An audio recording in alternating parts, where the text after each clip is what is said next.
Blade blond en salopette, Sandra Bullock en Nostalgia Girl, film d'anticipation ou SF pour les nuls. Aujourd'hui, on parle de Demolition Man. Ne jamais croiser les éclats. T'aimes bien les omelettes? Tiens, je te casse les œufs. Le blanc, c'est son nom, et c'est juste son prénom.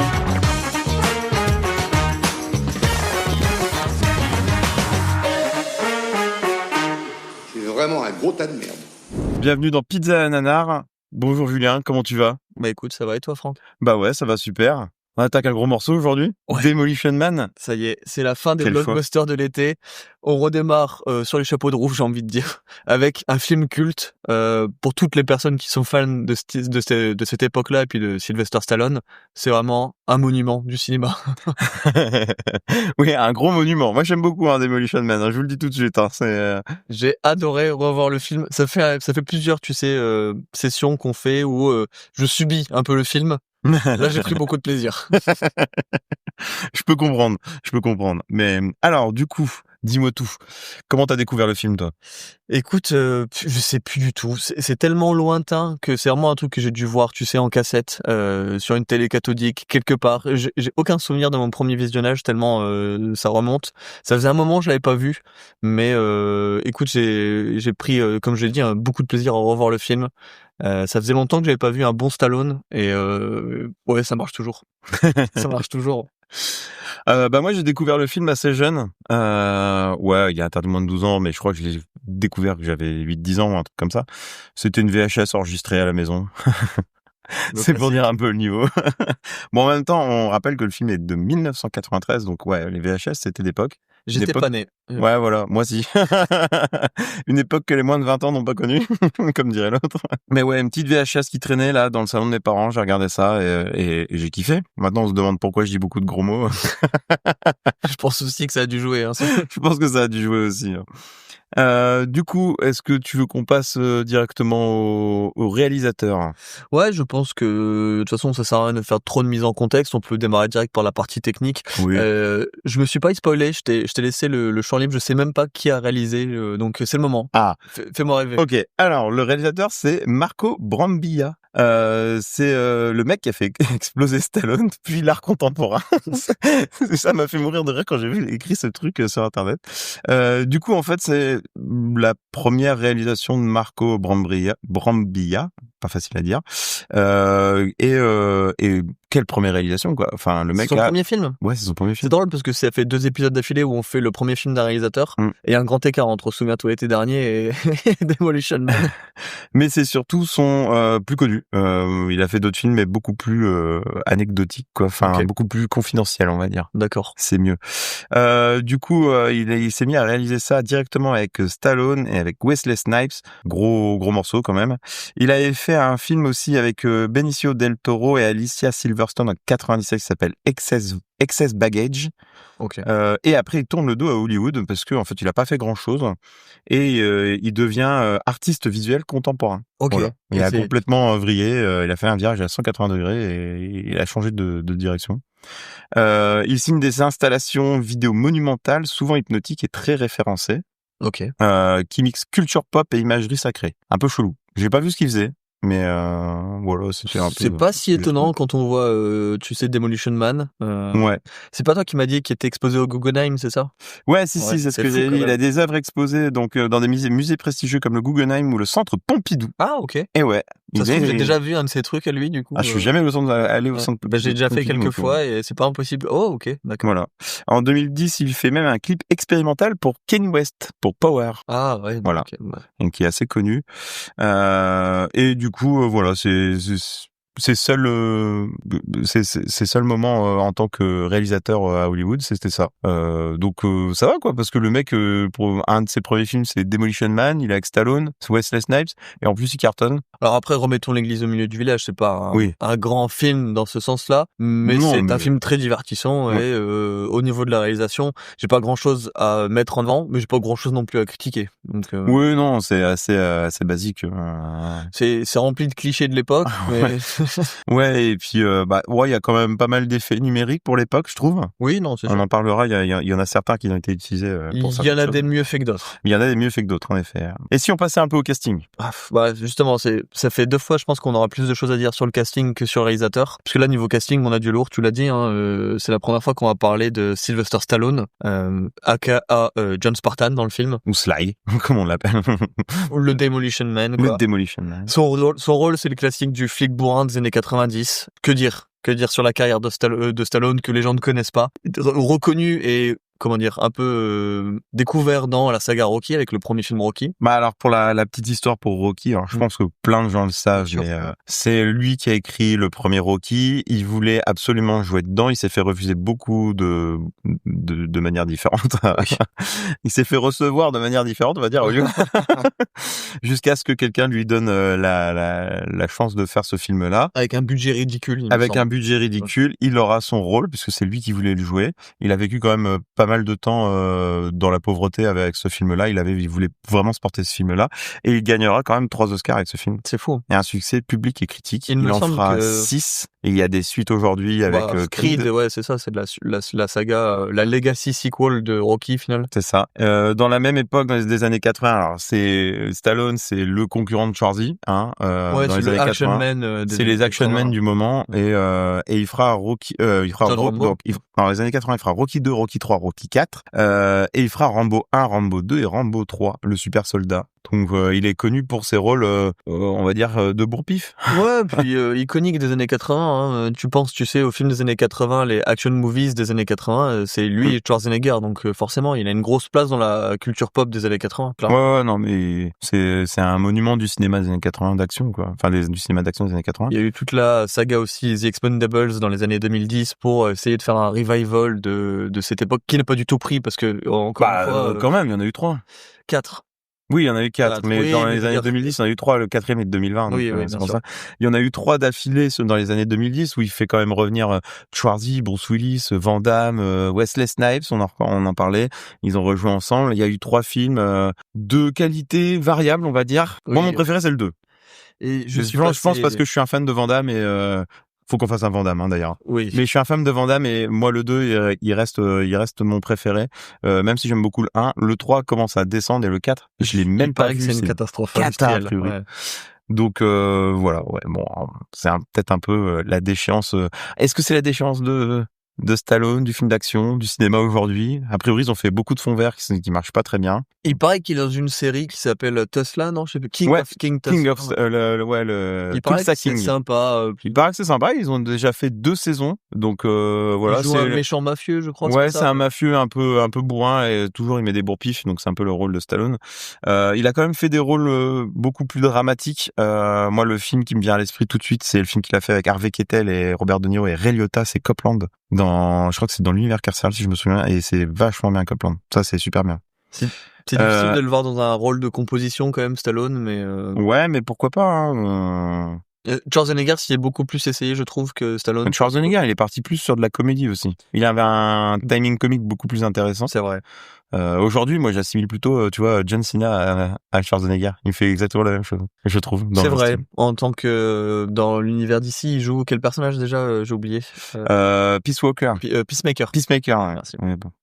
Donc voilà pour Stallone qui tente le second degré dans ce film, hein, quand même. Oui, et on voit que quand même son timing comique est plutôt bon. Hein. Ouais, moi j'aime beaucoup. Hein.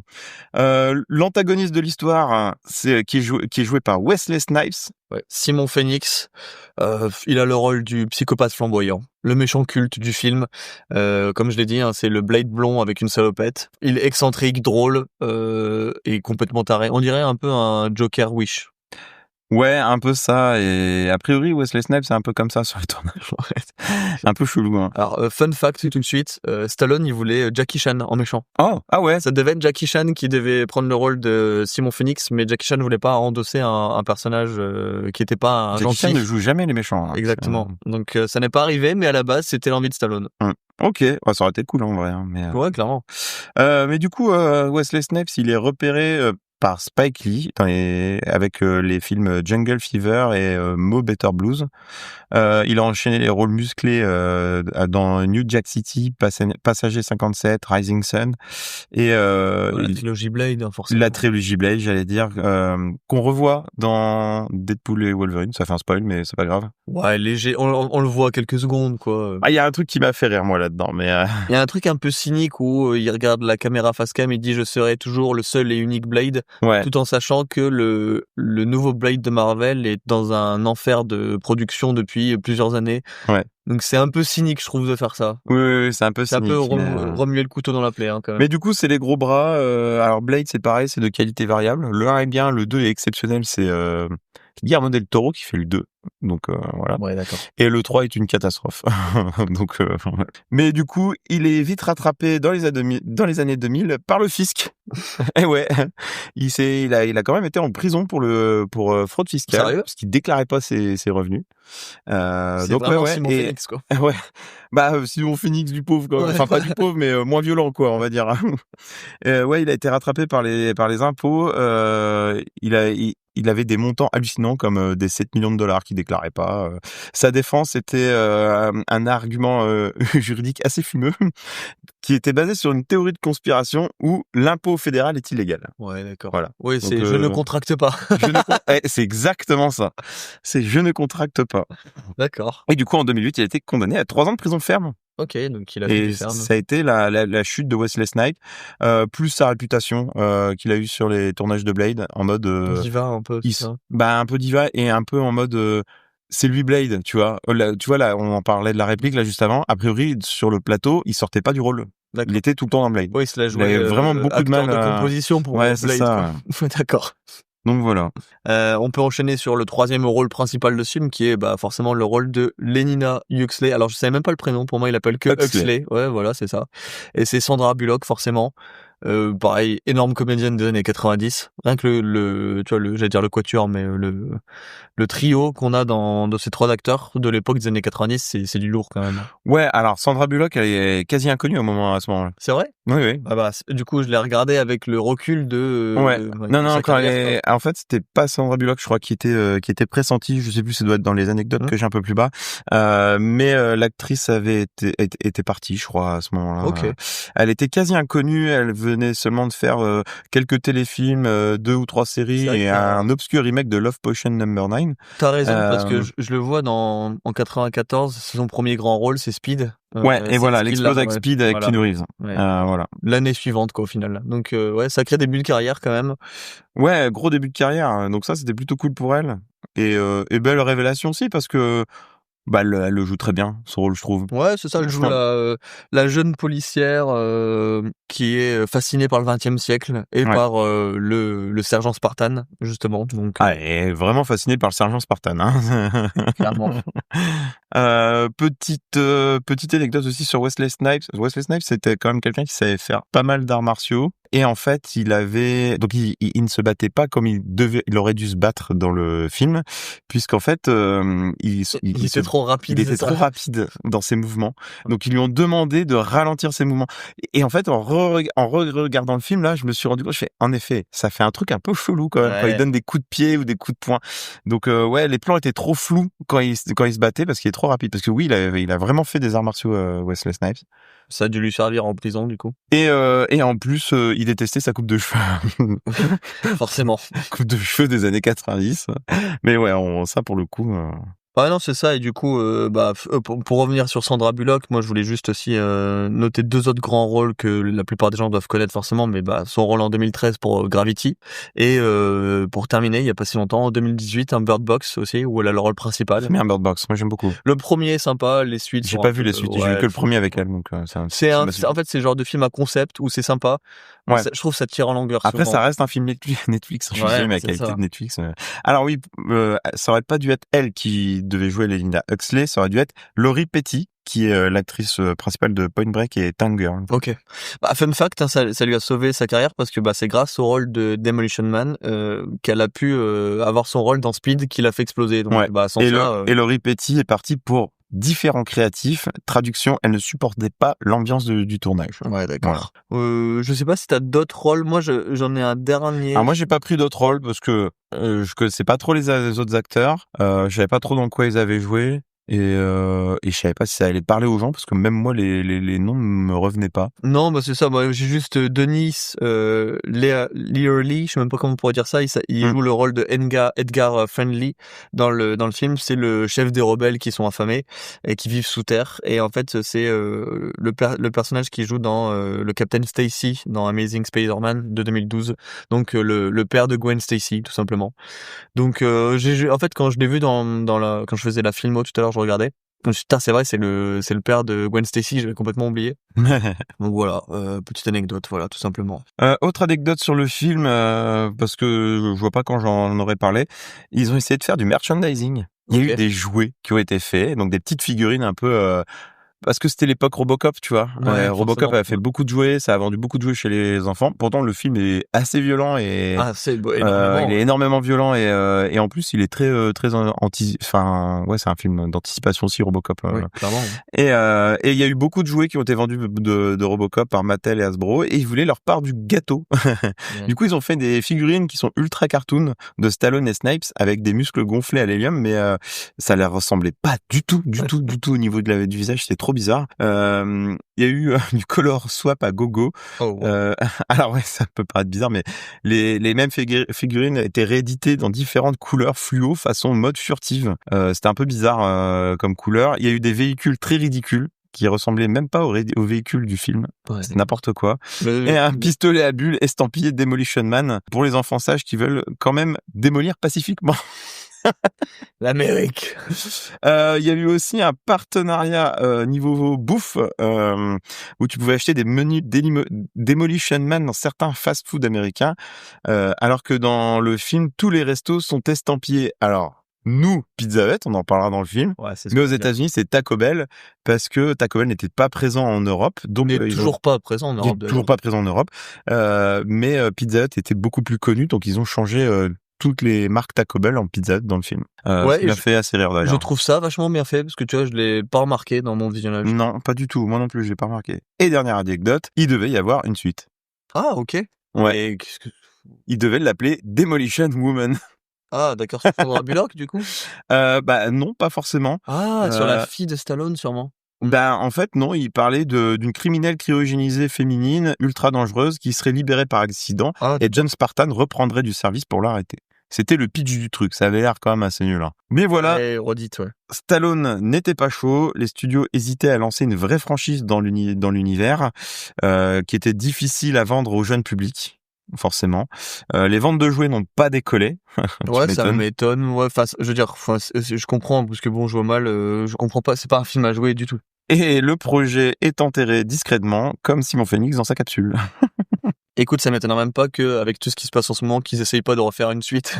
Bah, alors, rigole pas, parce qu'aujourd'hui, c'est devenu un vrai fantasme de fan. Ouais. Et des fois, il y a quelques fake news qui sortent sur un reboot du film. Alors, en parlant de ça, qui n'a jamais été lancé. Hein. Mon frère m'a envoyé tout à l'heure un article où il parle de faire une suite de Small Soldiers. Donc, ils en parlent de plus en plus. Oui, j'avais entendu. Bah, je me demande même si c'est pas le réalisateur même qui en a parlé, qui disait qu'il voulait faire un remake de Small Soldiers et que ça se prêtait bien avec l'époque. En vrai, s'il ancre bien, on en parlait dans notre. Ouais, voilà, s'il s'ancre bien dans l'époque et qu'il utilise bien les choses, ça peut être hyper intéressant à faire, à voir. Après, c'est pas officiel, ils en parlent seulement.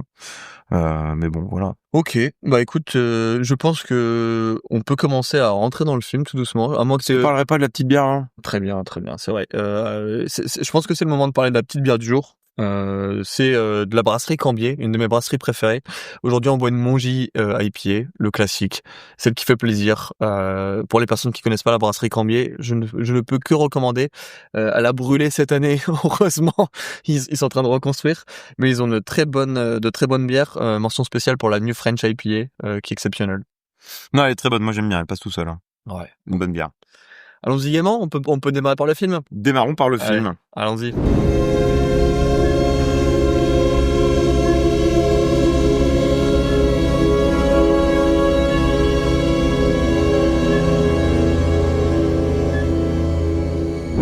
On démarre par un premier plan que je trouve assez cool. On est à Los Angeles en 96 et on démarre, au lieu de voir souvent, on voit souvent le panneau Hollywood de l'avant.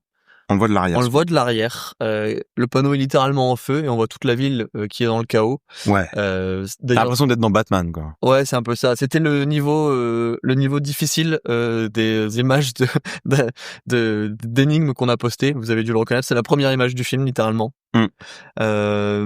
Alors, j'ai déjà une anecdote sur ce plan-là déjà, mais en fait on est en 93 et on est à peine 2 ans après l'affaire Rodney King, où il y a eu justement des immenses émeutes à Los Angeles.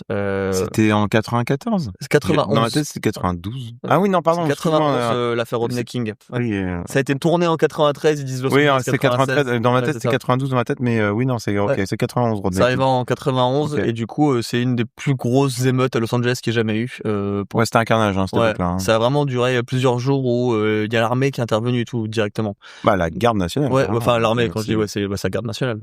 Et donc ouais, c'est un peu le Black Lives Matter avant l'heure, hein, franchement. Ouais, non, mais c'est c'est clairement clairement ce qui ça, s'était ouais. passé à l'époque. Et je suis persuadé que c'est inspiré de cet événement, ce qu'on voit de Los Angeles à ce moment-là. Je pense aussi, hein, parce que du coup, j'avais l'événement en tête, mais dans ma tête, c'était un peu plus tard, mais je sais plus pourquoi. Mais ouais, je pense que c'est clairement inspiré de cet événement-là aussi. Parce qu'on Quand voit on voit littéralement le chaos partout, ouais. il y a du feu dans tout. Toute la ville est en feu. C'est un délire, quoi. Mais on se croira dans un début de Batman pour le coup. Ça, je suis. Ouais, il y a une ambiance tout de suite série B, crade, un peu, tu sais. On le comprend tout de suite. Hein. Ouais, non, mais c'est vrai. Ouais, on voit que le feu est fait numériquement quand même. Oui. Ça se voit beaucoup. Bon, après, on replace le film à son époque en 93. Voilà. Ouais. C'est plutôt pas trop mal. On en parlera des effets. Il y a plein d'effets à la con, mais ouais. Après, ça reste 93. Donc ça commence tout de suite dans cette ambiance. On voit un hélico qui arrive. C'est censé être un hélico de la police, mais c'est un hélico de l'armée, hein, clairement. Ouais. T'as John Spartan qui rentre en scène, on le présente, on a l'hélico qui survole les flammes, ils disent tout de suite leur objectif c'est d'arrêter un criminel qui s'appelle Simon Phoenix. Visiblement il a pris des personnes en otage, tout un bus, une trentaine de personnes, voilà. C'est ça. Et du coup c'est un peu l'entrée badass de John Spartan. Je peux pas m'empêcher de penser à Halo quand j'entends son nom. Pour moi c'est le Major. John Spartan, ouais, c'est le Major, ouais. C'est le Major de Halo, ouais. Mais alors il arrive en mode badass quand même parce que bon il est dans l'hélicoptère, il y a 2-3 échanges avec les pilotes d'hélicoptère un peu sans trop d'intérêt. Mais du coup il va à l'arrière de l'hélicoptère, il ouvre la porte de l'hélicoptère, il s'accroche au truc avec une ficelle, paf, il descend et là il saute. Ouais. Mais je suis désolé, tu sautes de cette hauteur-là, même accroché à une corde. Tes bras ils lâchent quoi. Tes bras ou même là il glisse pas le long de la corde, il saute comme un abruti et il se fait retenir comme si c'était un seul élastique. Exactement. Ouais. Bah là tu te fais casser la colonne vertébrale en deux. Ouais, ou au moins les épaules quoi, tu vois. Ouais. Bon bref, c'est Stallone, il a jamais mal, donc il arrive en mode badass, mais avant de sauter, il dit cette phrase que j'aime beaucoup, qu'il redira dans le film. Un dingue pour en arrêter un autre. Ouais, c'est un peu sa catchphrase dans le film. Et oui, plus cliché tu meurs, mais ça fait partie de l'époque. C'est le package. Ouais. Là, t'es dedans. Hein. Tu comprends tout de suite quel genre de film tu vas voir. Et ça enchaîne avec la confrontation explosive dans l'immeuble. Oh bah là ça pète de partout. Il arrive, il se fait canarder et lui il canarde tout le monde. C'est la baston générale. Il avec est sur le toit de les sbires. l'immeuble. Hein. Ouais, c'est les sbires. Hein. Il les tue pas tous. C'est assez étonnant. T'as l'impression qu'il les tue pas tous, mais quand il rentre dans l'immeuble, dans la cage d'ascenseur, t'as l'impression que le mec le suit pas en mode bon, bah, ok, il est rentré. Ouais, c'est ça. Il a passé le niveau. Voilà. Ouais, c'est un peu ça. Jeu vidéo. Il a passé le niveau, mais en mode speedrun, tu vois. Il a trouvé le glitch et c'est parti, quoi. Il arrive pour rencontrer le méchant façon, tu sais, un peu Scarface du pauvre, parce que t'as Phoenix qui est derrière son bureau et il sniffe littéralement de la coke. On le voit, c'est hors champ, mais on entend le nez, enfin on le voit sur son bureau, tu dis waouh, présentation du méchant pour vendre des jouets, c'est un peu dur. Ouais, bah ce film-là pour vendre des jouets, c'est un peu compliqué, je pense. Ouais. Du coup, bon, c'est la présentation du méchant caricatural. Il prend son couteau, il commence à percer des barils là. C'est ça, il a un couteau avec une tête de mort sur la poignée. Pour montrer qu'il est méchant. Ouais, c'est ça. Il manque la musique de JDG, tu sais. Du coup, il perce les barils d'essence et là, on a Monsieur Spartan qui arrive, confrontation face à face. Il le met en joue et tu sens que là, Phoenix, lui, il a pas peur. Il a tendu un piège parce qu'en fait, comme tu l'as dit, il a pété les barils d'essence avec son couteau et en fait, Spartan, il a les pieds dans l'essence. Donc on sent qu'il va jouer avec le feu, le petit Phoenix. Ouais, il va s'amuser là un petit peu. On sait pas trop comment il va faire et puis on voit que Spartan il a les pieds dans l'essence et il arrive avec son chalumeau là, il se met à ras de terre avec son chalumeau en mode tu t'en prendrais pas un peu? Donc il allume sa clope, le cliché, Ouais. et il jette sa clope dans l'essence. L'essence se met en feu. On comprend pas trop pourquoi Stallone il brûle pas sur place. Il arrive à sauter par au-dessus du feu. Ouais, bah si, il y a une flamme qui arrive sur sa main, il lâche son arme, c'est un peu chelou. Mais on voit que c'est des effets visuels et que c'est pas du vrai feu sur ce coup-là. Ouais, donc là t'as une baston corps à corps en plein milieu du brasier de l'immeuble, parce que t'as tout l'immeuble qui est en train de commencer à s'enflammer. Ouais. Bon, la baston classique, Stallone il gagne. On a une scène assez iconique où il est avec le méchant, il saute de l'immeuble et on voit l'immeuble qui explose entièrement parce que tous les barils finissent par exploser. Ouais, d'ailleurs, petite anecdote, la scène a failli mal finir. Ok. Parce que l'explosion du building, elle a été très compliquée à tourner. Parce que c'est des vraies explosions. Là, ça se voit, ouais. Et ça se voit tout de suite plus que les feux qu'on a vus au début. L'immeuble, il est immense. L'explosion, elle est d'une violence. Ouais, bah. Et on comprend pourquoi ça a pu mal finir, parce que certains membres de l'équipe ont été évacués en urgence à cause de la fumée et des débris. Bah ouais, tu m'étonnes, parce que tout l'immeuble, en fait, il s'effondre. Et c'est pas juste un petit immeuble, c'est on dirait une ancienne usine. Une ancienne usine ou un truc comme ça, ouais. Et c'est une méga explosion, pour le coup, c'est un délire, hein. Ça rigole pas. Ils ont mis la dose, hein. Ah oui. Donc on enchaîne très vite sur ils sont dehors. Moi au début je me suis dit bon bah c'est à ce moment-là où ils vont être cryogénisés parce qu'ils sont morts. Non, pas du tout en fait. Stallone il se fait engueuler par son chef, tu sais, c'est le chef des flics années 80 qui fait vous me faites chier là, vous avez tout pété encore. Bon voilà. Merde, John, j'en ai ras-le-bol de ton numéro de Demolition Man. Personne ne t'a demandé de débarquer ici. Personne ne t'a demandé d'essayer de l'arrêter tout seul. Et personne ne t'a demandé de faire sauter quoi que ce soit. J'y suis pour rien ce coup-ci. Il a enflammé de l'essence et tout a explosé. Ouais, il lui dit où est-ce qu'ils sont les otages? T'as pris beaucoup de risques parce que tout le building il s'est effondré. Et Stallone il dit non mais on a pris. Il a utilisé son thermoscanner, il a pas vu d'otages. En fait, il a vu que les sbires de Phoenix et Phoenix. Il a pas vu les 30 personnes avec son thermoscanner. Non. Alors on a un thermoscanner à cette époque-là. Pourquoi pas? Et ça a l'air déjà d'être un peu futuriste, hein. On est un peu en mode post-apo, hein. C'est 96, c'est 3 ans après, pourquoi pas? Ouais. Et on voit Phoenix qui jubile, on comprend qu'il est en train de se faire piéger, Stallone. Ouais, il est en train de se faire piéger, et là on a un flic qui arrive et qui dit qu'ils ont retrouvé plein de corps, une trentaine de corps et que c'est les otages. Ils étaient vraiment là. Donc Stallone, il est méga étonné, Spartan est méga étonné et il se dit merde, en fait j'ai buté les otages en même temps. Donc il se sent très très coupable et en même temps il va se faire arrêter du coup. Ouais, on n'a pas de scène de justice, rien, on arrive tout de suite à la condamnation.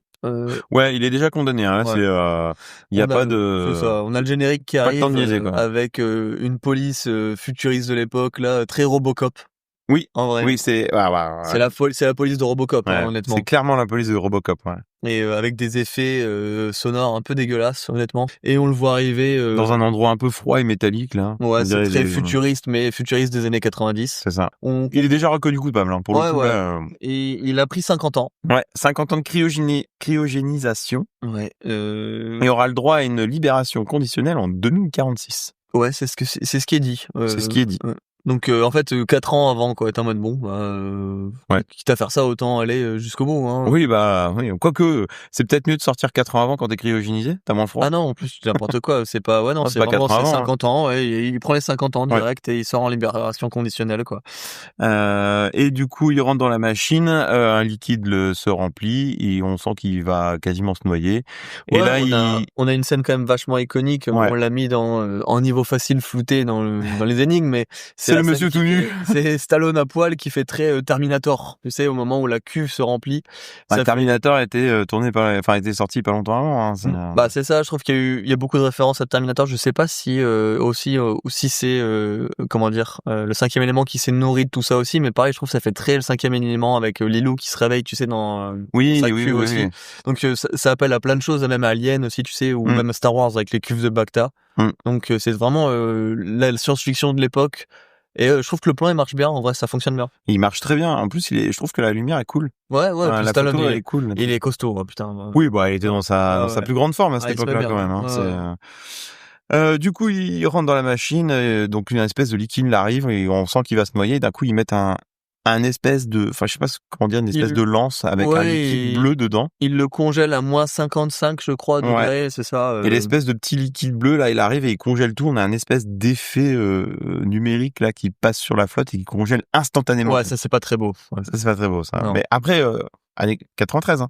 Ça reste pas mal, hein, pour l'année, je trouve. Hein. Non, fallait fonctionne bien. le tenter. Fun fact par rapport à ça aussi, mais je sais pas si ceux qui s'en souviennent, mais dans les années 2000-90, il y avait beaucoup les restaurants Planet Hollywood qui étaient un peu l'équivalent du Hard Rock Café, mais pour le cinéma. Je me rappelle beaucoup de ces restaurants-là. C'est ça. Et il y en avait un à Paris, à Disney. Bah c'est ça, c'est le dernier. C'est le dernier qui reste encore aujourd'hui. Ah oui, il reste. Il est encore vivant. Il est encore à Disneyland ouvert. Paris. Il est bien vivant, mais il est pas vivant. Mais il est encore ouvert, ce truc. C'est ça. Et en fait, Stallone a beaucoup représenté la marque. C'était lui derrière aussi, il me semble, si je dis pas de bêtises. Enfin bref, mais en tout cas, il y avait une maquette de ce qu'ils ont utilisé de lui congelé dans ce bloc de glace à poil. Il était dans un des Planet Hollywood à New York, il me semble. Et en fait, c'était un peu des musées aussi du cinéma. Et le vrai props qu'ils ont utilisé, il était à New York où on voyait Stallone dans la glace. Donc c'était vraiment un truc assez iconique des années 90, cette scène. D'accord. Et d'ailleurs, en parlant de Stallone dans la glace, le générique se poursuit avec une caméra qui tourne autour de Stallone tout nu, quand même. Hein. Ouais. Je pense qu'en zoomant bien, on peut voir 2-3 trucs. Ouais, enfin, tu fais ce que tu veux. Hein. Sur ton temps libre. Ouais, non mais oui, donc ça tourne pas mal autour de Stallone tout nu à ce moment-là.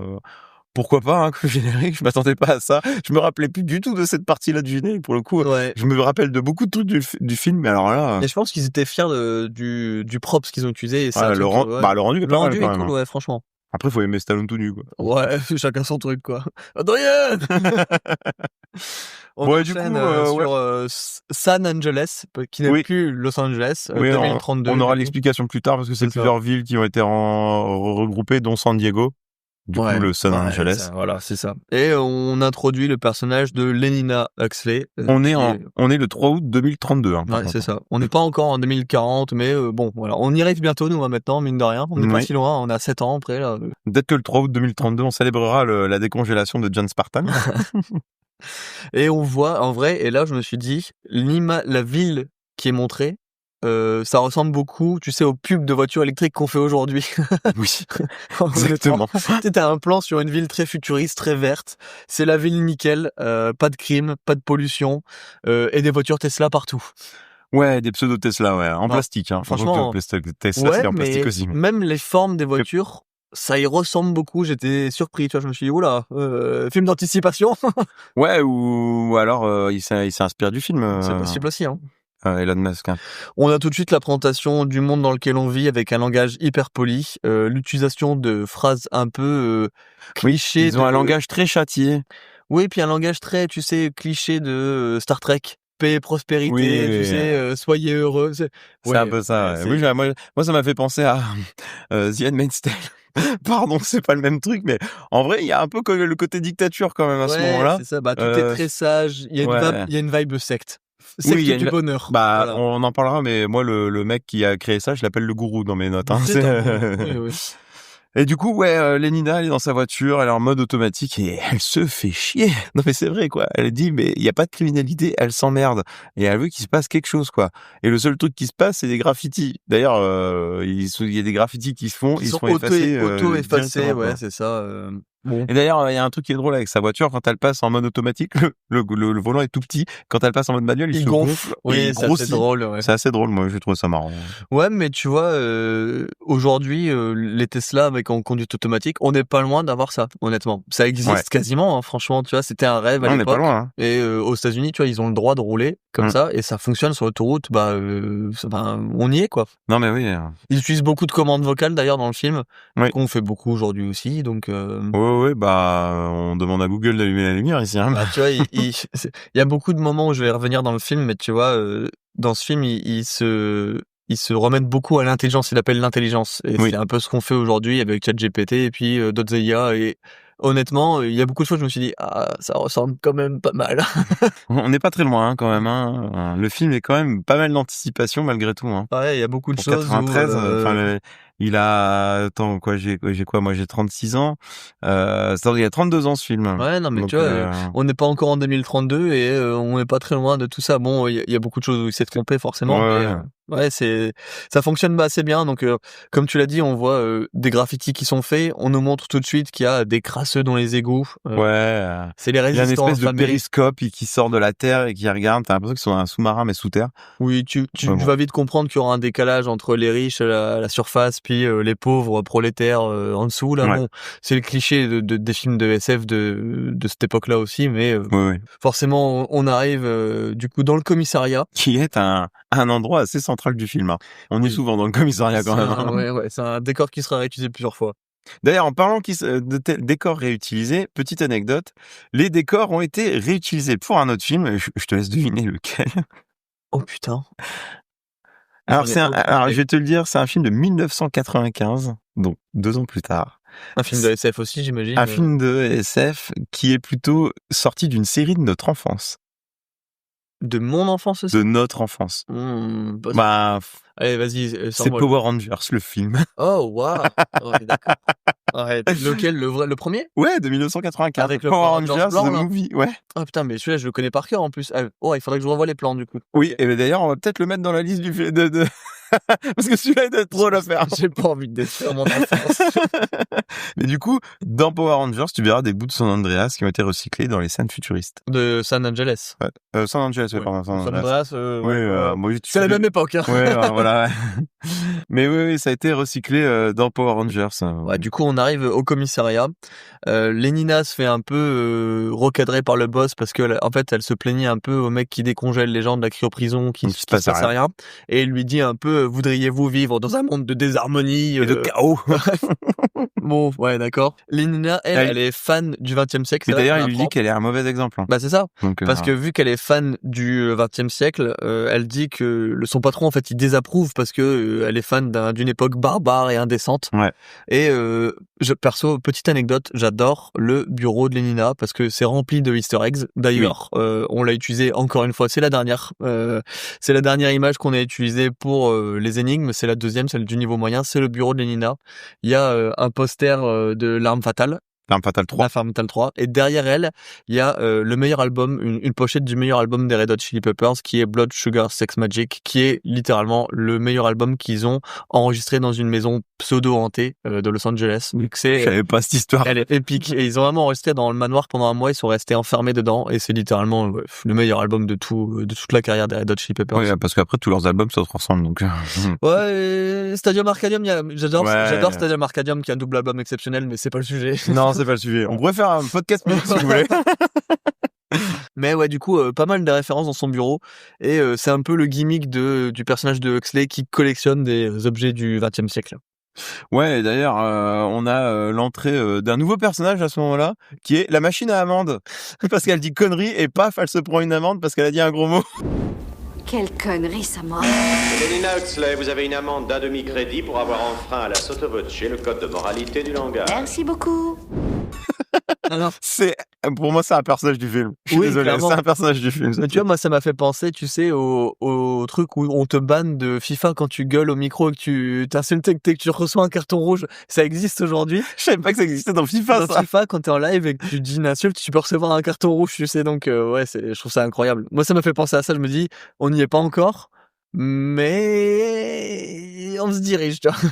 Et dans son bureau, elle est avec Alfredo Garcia, donc son collègue, où lui, il est en mode, c'est bien, il se passe rien, au moins on a rien à foutre, quoi, on est tranquille, quoi. Ouais, il représente lui, son content, époque. ouais. C'est le personnage Ouais. qui représente son époque. On enchaîne sur Simon Phoenix qui se réveille.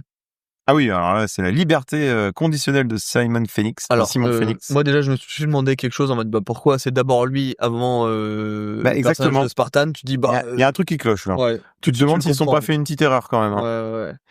Ouais. Alors, moi, il y a quelque chose que j'adore, c'est que le mot de passe pour ouvrir son entrave, c'est quoi déjà? C'est ours en peluche. Ours en peluche. Non, c'est ours en peluche. Ours J'allais dire en ourson, mais c'est ours en peluche, ouais.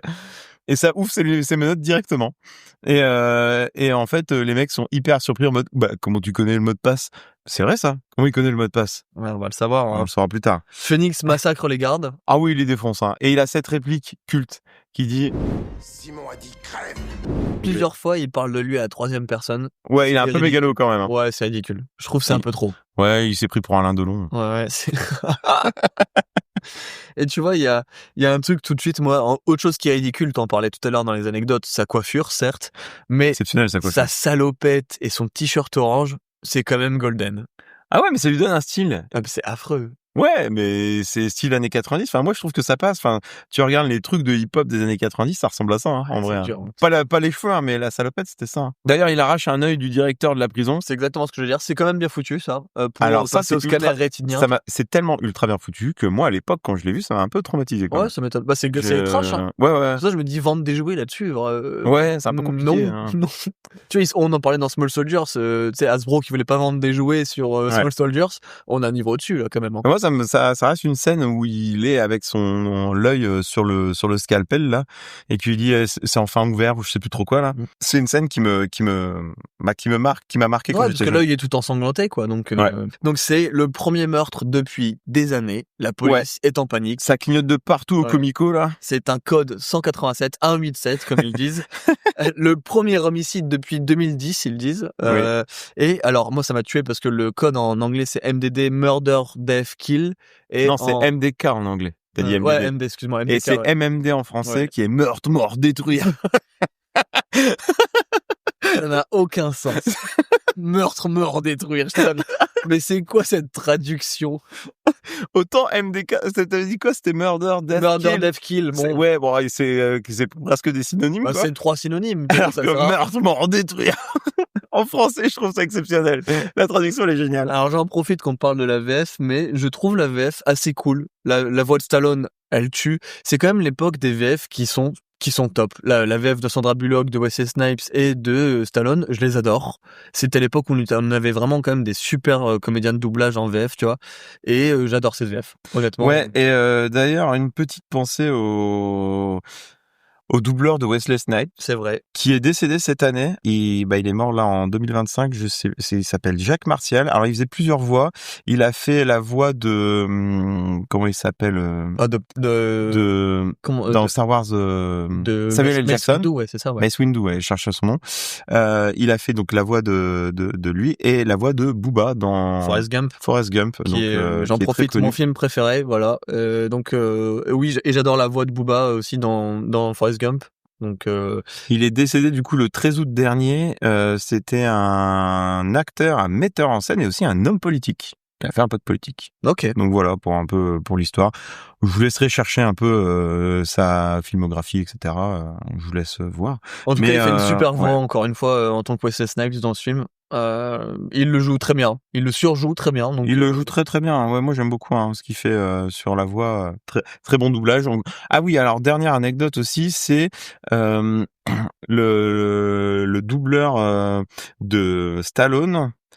Il est décédé aussi. Ok, merde. Il est décédé il y a pas longtemps. On a vu il y a pas longtemps, il y a une bande-annonce d'un film avec Stallone qui est sorti où ils avaient essayé de reprendre. C'est Alain Dorval. Ouais. Reprendre sa voix. Donc il est décédé en 2024, donc le 13 février 2024. Ils ont essayé de reprendre sa voix parce que sa fille a donné les droits à une entreprise pour que l'IA reprenne la voix d'Alain Dorval et redouble Stallone avec cette voix-là. Et du coup, ça a pas bien marché. Ils ont eu beaucoup de critiques sur la bande-annonce, à savoir que sa fille est Aurore Berger. Ah, je la déteste. Voilà. Profondément. Oui, sa fille c'est Aurore Berger et on se doute qu'il y avait un côté un peu pécunier derrière cette démarche. Elle a été très très critiquée, mais on connaît Aurore Berger pour son côté politique qu'on n'aime pas trop. Mais on passe un coucou, encore une fois, c'est la deuxième fois qu'on en parle à Victor Bonnefoy. Si tu nous écoutes, voilà. En tout cas, on va repartir nous sur notre meurtre mort détruire parce que meurtre mort détruire. Parce que du coup, c'est la première fois que il y a que la plupart des flics qui sont sur place voient un meurtre. Ils sont tous choqués. Il y en a même un qui vomit. Oui, c'est Garcia. Oui, c'est Garcia qui vomit. Lui. Phoenix est tout de suite identifié comme fugitif et la police va vite être dépassée par la libération de ce criminel. Ouais, parce qu'il a pas de puce dans la main. Du coup, il peut pas être identifié. Ils peuvent que voir à l'endroit où il y a un... MMD. Meurtre, mort, détruire. Meurtre, mort, détruire. Meurtre, mort. Meurtre, mort, détruire. Un code 187, on va dire. Sinon, je vais péter un câble pendant tout l'épisode. Je compte sur toi pour en mettre plusieurs passages quand même. Ah oui, bah oui, bien sûr. Ouais. Et du coup, ils attendent qu'il tue quelqu'un pour savoir où il est. Parce qu'il a rien pour être tracé, que ça soit niveau thune, niveau puce, niveau rien. Personne sait où il est. Ouais, donc il s'arrête en fait à une borne publique. D'ailleurs, on en profite pour dire que au-delà de savoir le mot de passe pour se libérer, il sait comment conduire une nouvelle bagnole. Il sait beaucoup de choses de ce nouveau monde sans se poser la question. Ouais, d'ailleurs, il fait une autre agression à ce moment-là. Il tue quelqu'un d'autre. Il tue quelqu'un d'autre. Et en fait, dans le comico, ils sont tous là en mode c'est bon, on sait où il est. Il a fait une agression là. Ils sont tous contents. Ils font des gestes bizarres. Oui, c'est trop chelou. Ils se checkent sans te le Ils se checkent en faisant des ronds avec leurs mains. C'était trop bizarre. Écoute, ça m'a fait penser au Covid. Parce que tu vois, c'est une époque où les contacts physiques entre les êtres humains sont pas trop appréciés. Du coup, les gens ne se touchent plus. Et moi, ça m'a fait un peu penser à Spock qui... Oui, aussi, c'est vrai. Dans Star Trek. Cette ambiance de gens qui n'osent plus se checker, tu sais. Il y a plus de contact, hein. Non, on le voit, il y a vrai. plus personne qui... Bah, de toute façon, elle en parlera plus tard, Sandra Bullock, mais... Ça m'a fait bizarre aussi. Je me suis dit, on dirait, tu sais, les checks du coude du Covid. Et du coup, ouais, Simon arrive à la borne qui s'appelle CompuChat. Pourquoi pas. Il commence à pianoter un peu partout. Ah oui, dégage le mec avant qu'il est devant. Il le balance. Ouais, il le jarte, quoi. D'ailleurs, j'en profite pour dire que toutes les personnes dans ce futur sont habillées en kimono. Il y a un côté très japonisant aux tenues du futur de cette époque, ce qui fonctionne très bien. Il y a un mélange entre Star Wars, tu sens, on dirait tous un peu des Jedi, et des kimonos, tout simplement. Ouais, c'est ça. Donc lui, il pianote sur le truc, il arrive sur la fiche d'Edgar Friendly. On sait pas qui est ce mec. Non, c'est ça, on comprend pas trop ce qu'il fait d'ailleurs. Et à il y a des voix dans sa tête. Ouais, il y a une sorte d'hypnotisme qui passe là. Il est hypnotisé par cette fiche qui lui dit que il faut qu'il le tue, machin, tout ça. Donc très bizarre. Alors, je me rappelais plus du tout de ce moment. Pour le coup, du côté hypnotisation de Simon. Je me rappelais vraiment plus de ce moment-là.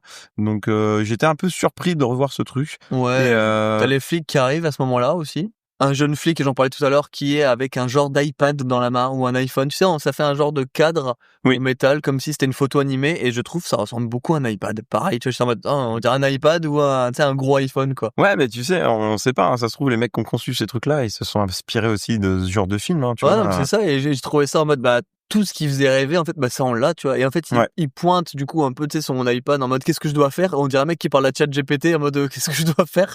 Et l'IA lui explique comment arrêter le suspect parce que ils ont tellement plus l'habitude, les flics de cette époque-là, qu'ils sont obligés de demander comment faire, quoi. Ouais, mais il lui explique comment arrêter, mais pacifiquement, Simon. Il lui donne un truc en mode il faut lui parler comme ci, il faut lui parler comme ça.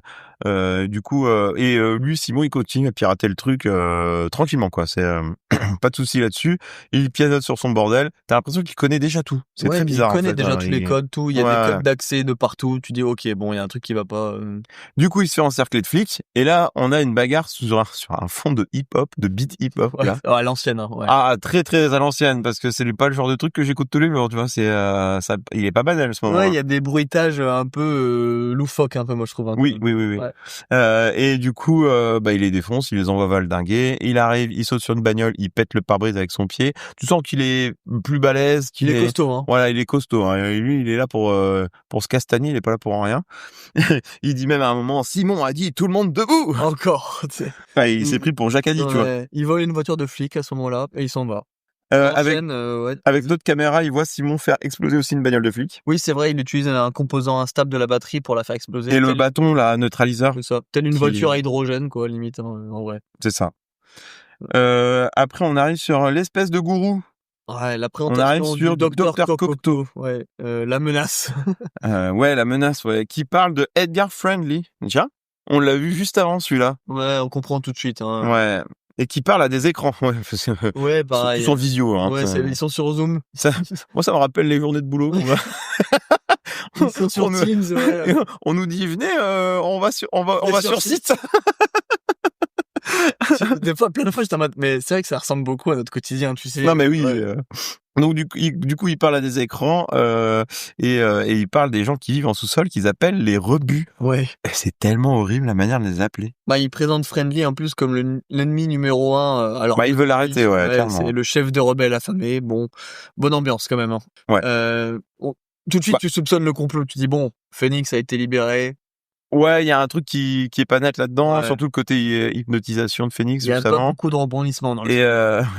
Et là, il y a un mec qui vient voir le gourou et qui lui dit que Phoenix est évadé de prison et que c'est pas un tendre, quoi. Bah c'est ça. Le gourou appelle du coup le chef de la police et lui dit utilisez tous les moyens en votre pouvoir possible pour neutraliser Phoenix. Ouais. Et du coup, bah ils se disent bon, bah notre seul moyen c'est quoi? C'est de sortir le Demolition Man. Non, attends, c'est même mieux que ça. Lenina, elle parle avec un policier qui est beaucoup plus vieux. Oui. Tu sens qu'il est pas loin de la retraite, lui.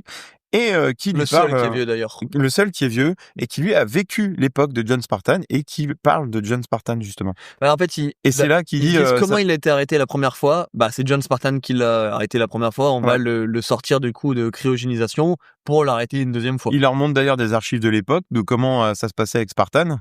Et là t'es obligé de mettre cette réplique où on voit une vidéo de Spartan et une journaliste qui lui dit est-ce que ça vous dérange d'avoir détruit un magasin de 7 millions pour sauver une fillette? Et la fillette elle lui dit va te faire foutre. ouais, celui-là je vais le mettre. Et tout ce qu'il lui dit c'est bien répondu. Comment justifiez-vous la destruction d'un supermarché de 7 millions de dollars pour sauver une fillette dont la rançon n'est que de 25 000 dollars? Va te faire foutre, toi. Bien répondu. Ouais, du coup, il lui montre ça et le vieux, il leur dit pour arrêter un criminel exceptionnel, il faut un flic exceptionnel. Un fou pour arrêter un fou. Ah ouais, c'est ça, c'est un peu ça. Et du coup, on passe sur la décongélation de John Spartan.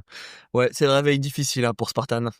Ouais, bah après presque 40 piges presque 40 piges, dans la glace, je pense que ça a dû être pas facile. Bah, il se réveille un peu difficilement, on lui apprend que sa femme est morte tout de suite. Ouais, on lui parle de sa fille, mais sans lui dire ce qu'elle est devenue. Alors, c'est un peu c'est un mystère qui ne sera jamais résolu dans le film. Ouais, et je pense qu'il vrai, gardait ça peut-être pour la suite. Ouais, je pense, mais après on s'en fout un peu en vrai. Après, bon, ça aurait pu être un lien émotionnel au personnage, tu vois. Bah ouais, mais tu vois, il y a un moment où il le dit, on en parlera tout à l'heure, où il dit je me suis imaginé qu'est-ce que ça ferait de retrouver ma fille après 40 ans. Ouais, j'ai peur de passer pour un homme de Cro-Magnon. Ouais, c'est ça, avec la société d'aujourd'hui, tout ça. Donc il sait même pas si elle est dans le sous-sol en train de mourir de faim ou chez les riches, enfin il sait rien d'elle. Donc en fait, il préfère ne rien savoir. Et en plus, il apprend la mort de sa femme dans ce qu'ils appellent le Big One. Donc, on suppose que c'est le tremblement de terre des années 2010. Il faut savoir, et ça c'est une vraie info, que Los Angeles est sur une faille sismique très importante. La faille de San Andreas. Voilà. Tout à l'heure où j'ai parlé de San Andreas. Et ils attendent depuis un petit moment. On sait qu'ils risquent ce qu'on appelle le Big One, du coup un énorme séisme qui pourrait fissurer limite complètement Los Angeles. Et c'est pas impossible que ça arrive un jour. C'est une menace qui plane au-dessus de Los Angeles depuis plusieurs années. Donc pour le coup c'est assez cool que dans cette timeline-là ils disent que le Big One est arrivé et a tué plein de personnes en 2010 et que ça reset la société à ce moment-là en fait quoi.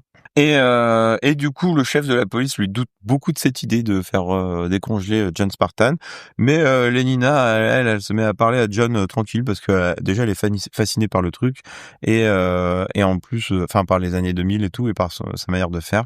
Du coup elle est très très vite fascinée par le bonhomme. Moi j'adore, c'est la première réplique de John, c'est est-ce que je peux avoir une clope? Et tout de suite on lui dit tout ce qui est non, il leur dit est-ce que je peux avoir une Marlboro? Ils lui disent oui tout de suite. C'est quoi une Marlboro? Il dit une cigarette, n'importe quelle marque. Et lui là il lui dit tout ce qui est mauvais a été banni, l'alcool, le sucre, la bouffe, la mauvaise tout ce qui est bon en fait quoi, tout simplement. Filez-moi une Marlboro. Oui, bien sûr, tout de suite. Qu'est-ce que c'est une Marlboro? Une cigarette, n'importe quelle cigarette. Fumer vous fait du mal. Il a été estimé que tout ce qui nous fait du mal est mauvais. Donc interdit. Alcool, caféine, viande, sport de contact. Vous vous foutez de ma gueule. John Spartan, vous avez une amende d'un crédit. C'est même étonnant que Pizza Hut est resté dans le film, quoi. Ça sent le futur relou quand même. Hein. Ouais, on se fait chier quand même dans le futur. Putain, d'ailleurs, il y aura une réplique tout à l'heure qui est assez drôle là-dessus. Et donc tout de suite, il reçoit sa première amende parce qu'il dit qu'est-ce que c'est que ces conneries? Oui, première amende de John Spartan. Il faut que tu mettes des répliques de Stallone parce qu'il y en a tellement qui sont exceptionnelles. Je peux remplir la moitié du podcast de répliques de Stallone. Hein. J'adore toutes ces répliques, toutes toutes ces fois-là, j'ai rigolé de bon cœur, tu sais, honnêtement, tu vois, j'adore. Du coup, il découvre un peu ce monde sans clope, sans alcool, sans mauvaise bouffe et sans avortement aussi, hein. Ça, faut le préciser. Oui, ça c'est dur, c'est très et au final, encore une fois, aux États-Unis, on y arrive. Ouais, America, fuck yeah. Du coup, ils lui disent qu'ils lui donnent une seconde chance s'il arrête Simon. Ouais, il a été libéré il est en libération conditionnelle à condition qu'il arrête Simon Phoenix et à point, c'est tout. Voilà, ouais, c'est ça. Et après, on arrive au Comico, hein, et t'as John Martin qui sort des chiottes. Qui va être le running gag de tout le film. qui sort des chiottes et qui va voir Lena en lui disant dans l'oreille il n'y a plus de papier toilette. Et tout le monde se fout de sa gueule. C'est quoi ça, du papier toilette? Et ils lui disent, en fait, dans les anciens temps, ils utilisaient du papier pour se frotter le cul, voilà. Ouais. Sauf que maintenant, ils se foutent bien de sa gueule, d'ailleurs. Ouais, parce que là, on a la phrase classique du « Il ne sait pas utiliser les 3 coquillages ». Les fameux 3 coquillages. Je suis bien content que ça vous amuse, mais là où devait y avoir du papier toilette, il y a une sorte d'étagère avec 3 coquillages dessus. Il ne sait pas se servir des 3 coquillages. Alors, si quelqu'un sait, hein, dites-nous dans le commentaire.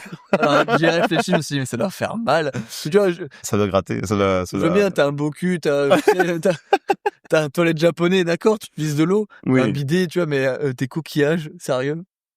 Et il retrouve du coup notre vieux policier qui s'appelle Zach. Oui. Du coup, il se fait de grandes embrassades en mode homme viril, en disant qu'est-ce que t'as fait, espèce de sale petit con, ou un truc comme ça. Ils sont en mode des insultes. Ouais, en mode insulte et tout. Et les autres de l'époque, ils comprennent pas. Ils comprennent pas. Ils s'insultent, c'est quoi ce délire?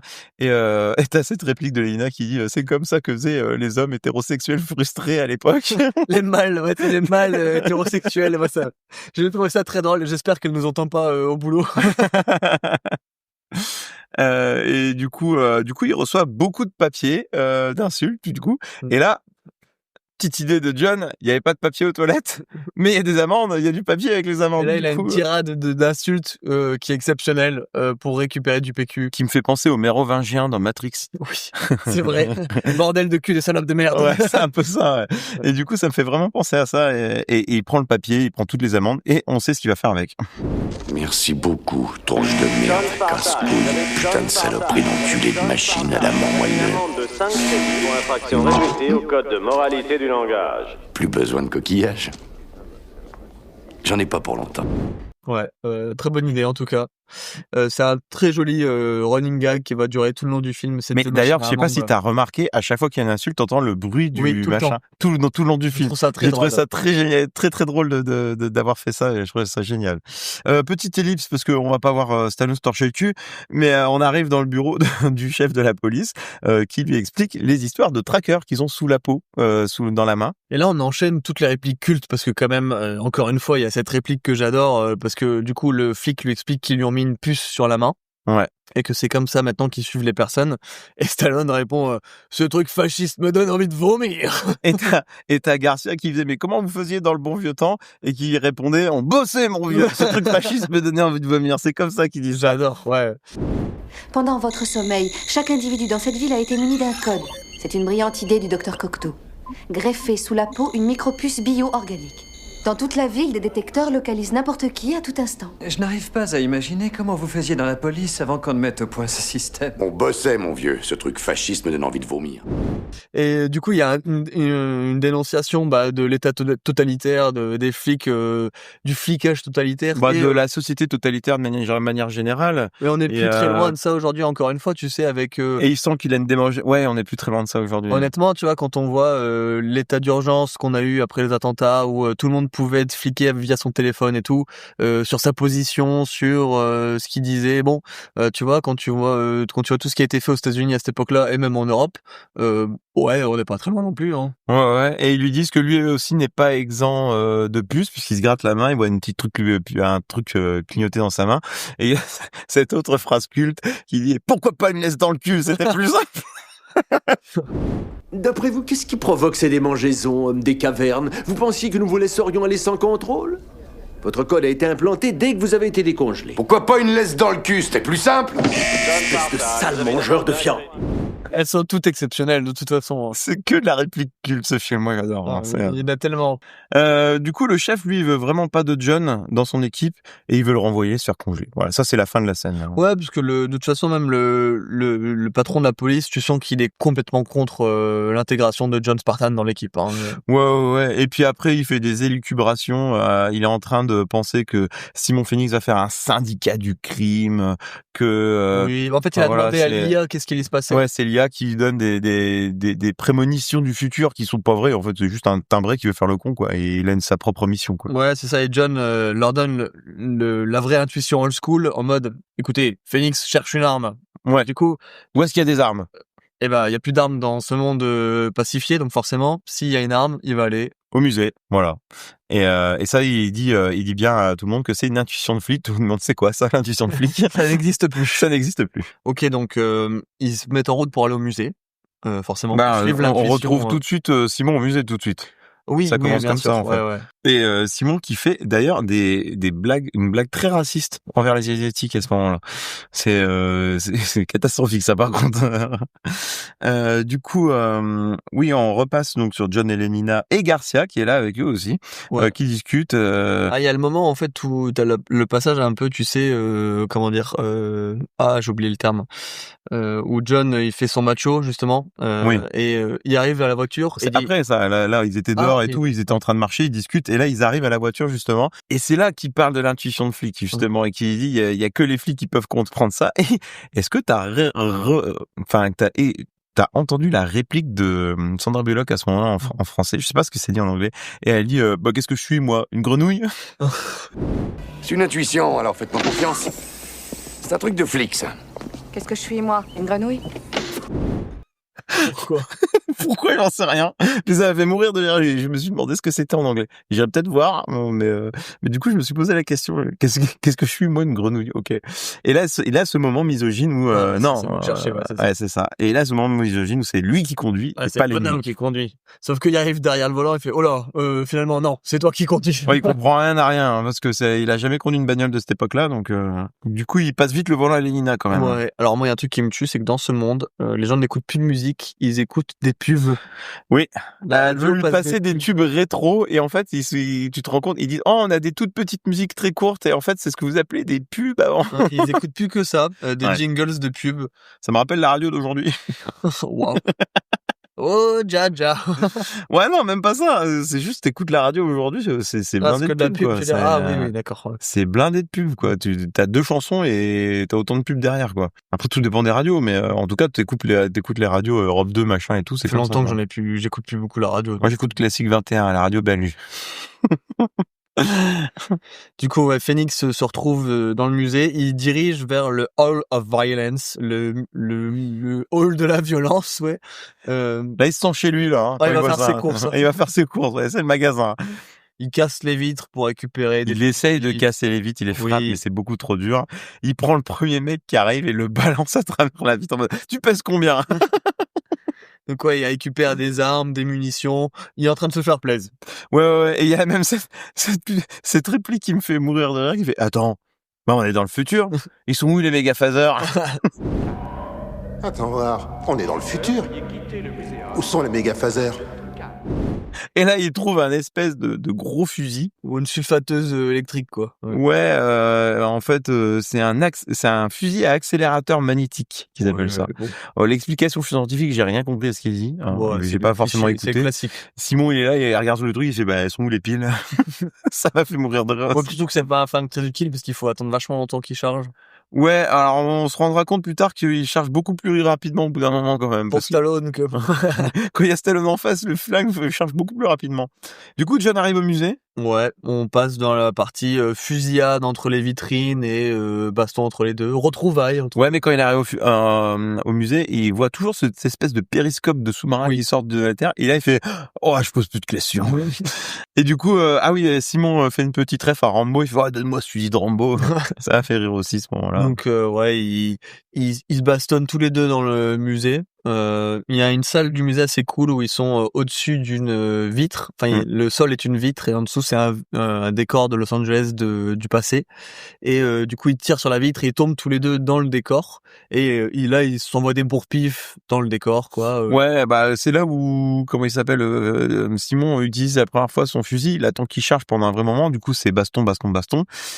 Puis après, une fois qu'il a envoyé Stallone valser, il utilise l'arme électrique. Il utilise l'arme et là, ça pète de partout, ce truc-là. Ouais, ça marche bien. Et comment il s'appelle, John sort avec un vieux écran cathodique. Il le fourre dans la gueule et il dit: tu crèves l'écran. Tu crèves l'écran, Simon. Tu crèves l'écran. C'est drôle. Ça fait rire aussi, j'ai bien aimé. Il y a encore une phrase de Simon dit, je sais plus quoi. Non, il le chambre, Spartan. Il dit: t'as pas dit Simon a dit. Ouais, t'as pas dit Simon a dit. C'est Spartan qui le chambre ce coup-là. Et en fait, il est au-dessus de la voiture du décor. Simon a les pieds dans l'eau. Il passe le neutraliseur dans l'eau et ce qui fait envoyer valser Simon dans le décor, quoi. Simon s'enfuit. Ouais, il se barre. Ça c'est un peu la spécialité de Simon dans ce film. Ouais. Il aime bien se tabasser, mais quand ça devient dur, il se barre, quoi. Il grimpe bien. Ouais, il grimpe très vite, d'ailleurs. Ouais. Spartan repart brocouille, le classique, voilà. Si j'arrive à la mettre dans tous les épisodes. Ouais. Et on retrouve Simon qui arrive dehors, qui est sorti par une espèce de toit du musée, je sais pas trop quoi. Enfin, voilà, il sort par là. Là, c'est la révélation. Et là, il arrive devant le grand gourou. Le Cocteau. Il lui tire dessus en sortant, mais il le rate. Assez étonnant parce que. Ouais, il passe sur temps à rater en général. Ouais, c'est vrai qu'il rate beaucoup. Ouais. Il tire beaucoup pour pas tuer beaucoup de monde. Et là, Cocteau, il le maîtrise par la voix, par ce qu'il dit, et là, on comprend quelque chose. Là, il y a un truc. Ouais, Simon a été programmé par Cocteau. Ouais, c'est ça. Il a été hypnotisé par Cocteau afin de tuer Edgar Friendly. Ouais, là, lui ordonne de tuer Friendly. Voilà. C'est ça. John arrive, Simon se barre encore, again.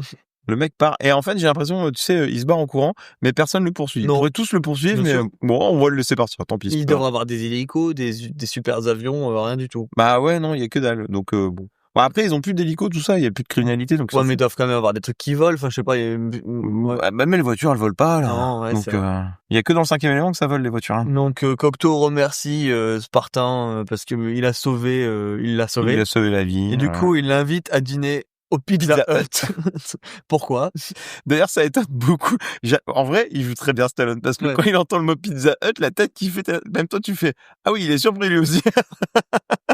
Sérieux, il invite au Pizza Hut, quoi. Ouais, il l'invite au Pizza Hut et alors on se demande tous pourquoi Pizza Hut, c'est assez chelou. Surtout quand il dit que il y a plus de mauvaise bouffe. Pizza Hut, bah oui, c'est de la pizza, quoi. C'est du gras. En plus, Stallone est content. Il dit: je serais bien content de bouffer une pizza. Je me ferais bien une bonne pizza, qu'il dit dans le film. Ouais. Donc on enchaîne sur une scène où justement, d'ailleurs, on comprend pas trop parce que c'est Stallone et Huxley qui sont invités pour resto. Oui. Pourquoi le troisième gars qui est avec, le troisième flic est pas invité aussi? Oui, même le patron de la police, lui. Ou pourquoi pas juste Stallone? Enfin, tu vois. Bon, bref, ils vont vers le Pizza Hut et là, elle lui explique Sandra que la Pizza Hut c'est la dernière chaîne qui reste. Le dernier resto qui reste. Dernier restaurant qui a eu lieu pendant la guerre des chaînes, ils appellent ça. Ouais, la guerre des chaînes de resto en 2010. Ouais, je sais pas ce qui s'est passé en 2010, mais c'était le bordel. Hein. Ouais, c'était le bordel en 2010. Et du coup, il reste plus que Pizza Hut. Pourtant, la crise était en 2008, ils se sont trompés de 2 ans. C'était pas très loin, en vrai. Hein. Et du coup, ils sont dans la voiture tous les deux, donc elle leur parle de ça, et je sais plus pourquoi, elle leur parle de la fondation du président Schwarzenegger. Alors, j'adore ça, ouais. Cette scène, elle est géniale parce que on connaît la rivalité entre Stallone et Schwarzy de l'époque, et là, elle dit ça, et il fait: comment ça, il était président? Et elle dit: oui, ils ont fait un nouvel amendement exprès parce qu'il était pas natif du pays, exprès pour qu'il puisse devenir président. Le 61e amendement. 61e amendement, parce qu'il était trop populaire. Ça fait très Simpson. Ouais, et je pense que s'il avait été natif du pays, il aurait pu devenir président. C'est pas impossible. Hein, bah, il aurait fait une Ronald Reagan, quoi. Ouais, bah oui.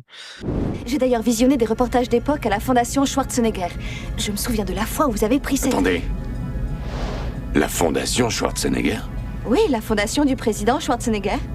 Ce n'était pas un acteur quand vous... Vous dites pas qu'il a été président?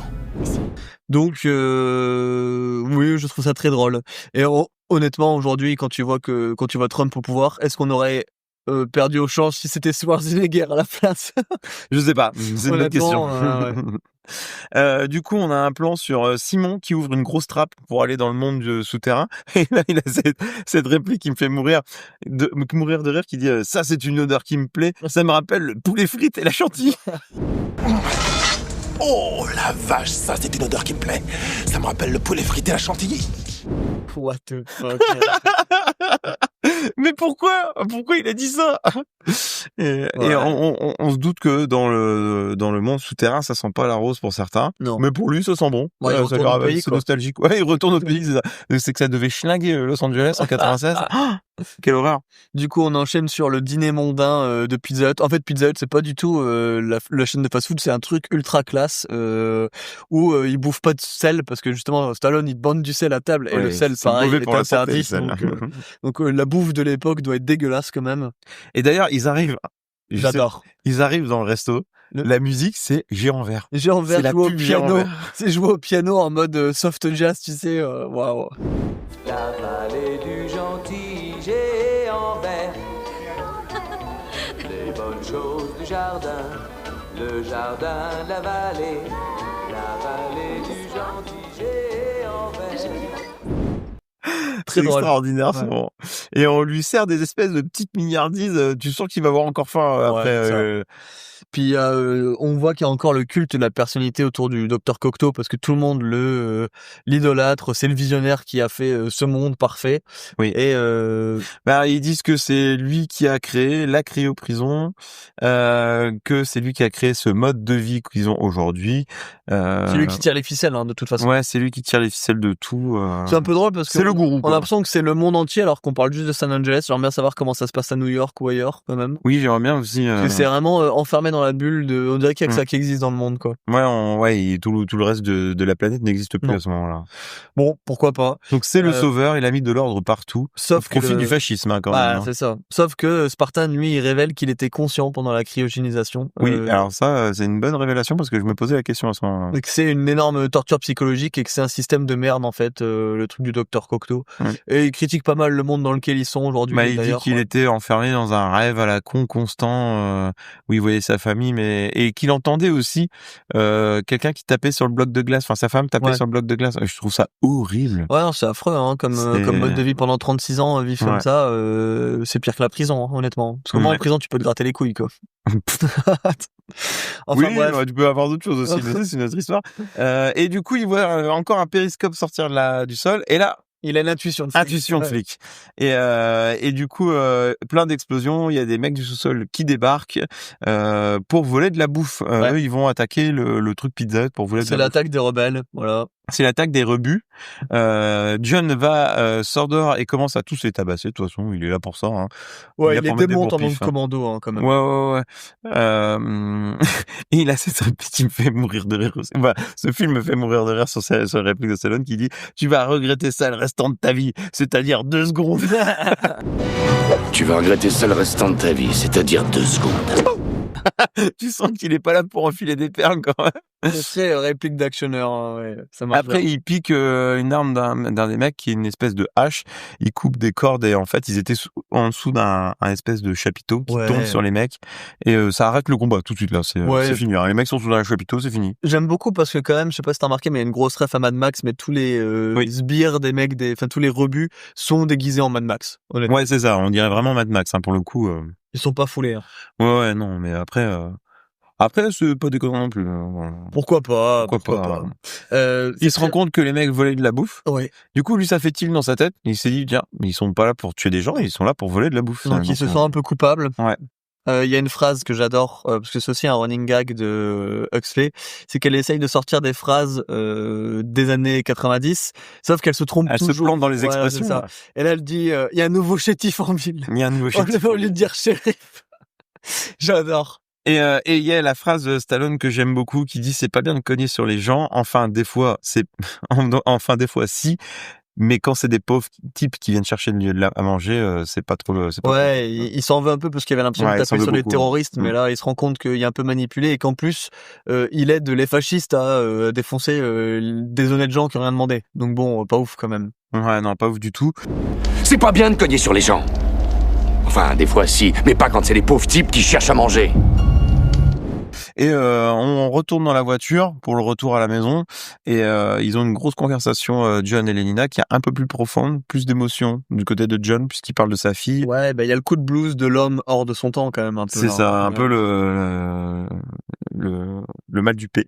Pays, quoi. Lenina, elle lui dit qu'elle a des infos sur sa fille dans un disque. Non, Lenina, elle lui dit que elle peut faire une recherche pour trouver sa fille, mais lui, il préfère pas, donc il retient sa main. Et là, petit moment de chamboulement, là, ils se regardent tous les deux, ils se sont main touchés. dans la main. Ouais. Qu'est-ce qui lui arrive, Franck? Elle est en tout cas, hein? C'est un peu ça, tu sens. Ouais, c'est un peu ça. Elle est très perturbée en tout cas, et elle lui donne un mini disque, et on sait pas pourquoi, mais on le saura plus tard. Ouais. Bah, c'est pour ça que moi je pensais que le mini disque c'était les infos sur sa fille. Non, pas du tout. Bah, tu verras que tout à l'heure il met le mini disque chez lui. C'est ça, mais j'avais bugué, je me suis dit, rien à voir en fait. C'est ça. Et du coup, Cocteau arrive dans son bureau et il arrive devant son nouvel ami Simon Phoenix. Ah bah il est là. Comment il a pu rentrer? Bon, en fait, en passant par le monde souterrain, a priori, il peut passer là où il veut. Ouais, c'est ça. Donc, si le monde souterrain peut arriver jusqu'à Cocteau, pourquoi ils ne sont pas allés voir Cocteau pour le buter directement, quoi? Enfin, tu vois, c'est un peu chelou, quoi. Oui, non, mais bon. Bon, en tout cas, lui, il est là. Et il a reprogrammé la manière d'allumer les lumières. Au lieu de dire lumière, il dit illumination. Illuminus, je sais plus. Non, illumination. Et pour éteindre, il dit désillumination. Je trouve ça assez drôle, quoi.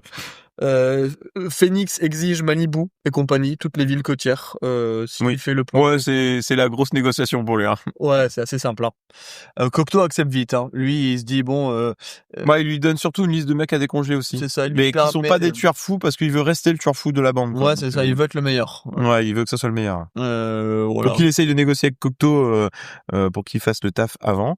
Et puis après, on a un passage sur John et Lenina qui eux arrivent dans l'appartement de Lenina, redécoré façon 20e siècle, et elle demande à John de faire l'amour. Alors là, je me suis dit, oh là, le film va changer d'ambiance. C'est le moment cul, mais pas celui qu'on pense. Alors ça, c'est très très drôle quand même, parce qu'il dit pas non d'ailleurs. Hein. Ah bah non. Il est très très content. Il dit, ouais. Après la pizza. Ah bah oui, non, c'est ça. Et en fait, elle lui ramène des casques. Et la lumière se tamise sur une musique de La croisière s'amuse. Elle le dit même la croisière s'amuse. Il est même lui étonné, quoi. Ça m'a fait rire aussi à ce moment-là. Et du coup, elle lui met le casque alpha sur la tête. Et en fait, ils reçoivent des ondes alpha et il faut se concentrer pour voir des images. Et c'est visiblement comme ça que les gens prennent leur pied en 2032. Heureusement que ce n'est pas une vision du futur et qu'on n'en est pas là. Même si il semblerait que les jeunes font beaucoup moins touche pipi que notre génération. Oui, ça, on n'en sait rien, ça. Selon les stats de Society. Ouais, mais les stats, enfin bon, bref. Ouais.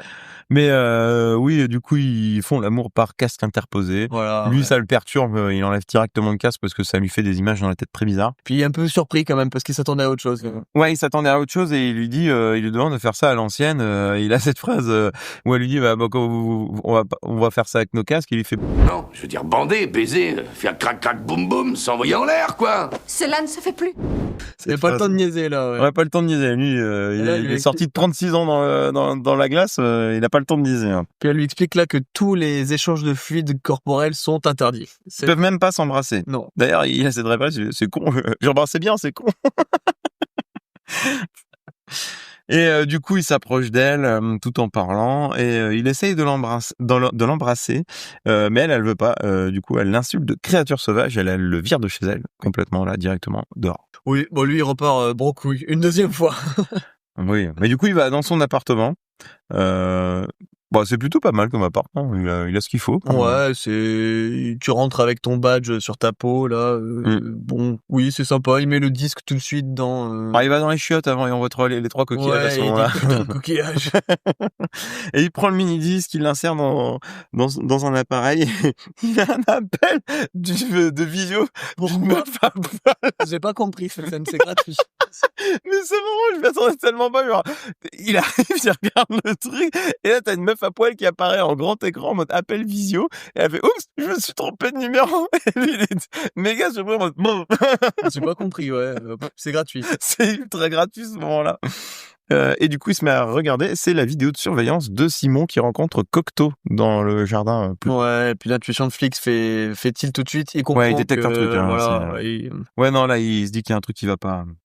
Et du coup, on se retrouve le lendemain. Il rejoint Lénina et il lui donne. Ah oui, parce que il retrouve une pelote de laine et des aiguilles à tricoter chez lui. Et il comprend pas trop pourquoi. Mais quand il revient le lendemain, rebranché pour que sa passion ce soit le tricot. Ouais, non mais c'est ça. Et il revient le lendemain avec un pull tout tricoté qu'il donne à Lénina pour s'excuser. Elle est très contente d'ailleurs. Elle aime beaucoup ce pull. Et tu fais jamais un pull comme ça en une soirée, hein, ou alors tu dors pas beaucoup. Je pense qu'il a pas dormi la nuit, non, mais clairement. Et tu vois, il lui dit cette phrase, moi j'adore ça, parce que il comprend en fait que quand t'es cryogénisé, on te reprogramme un peu, tu sais, pour te réinsérer. Et il dit, ils ont fait de moi une putain de couturière. Ouais, non mais ouais. Et là, il tilte un peu aussi le truc et il dit que Simon est 3 fois plus fort qu'avant.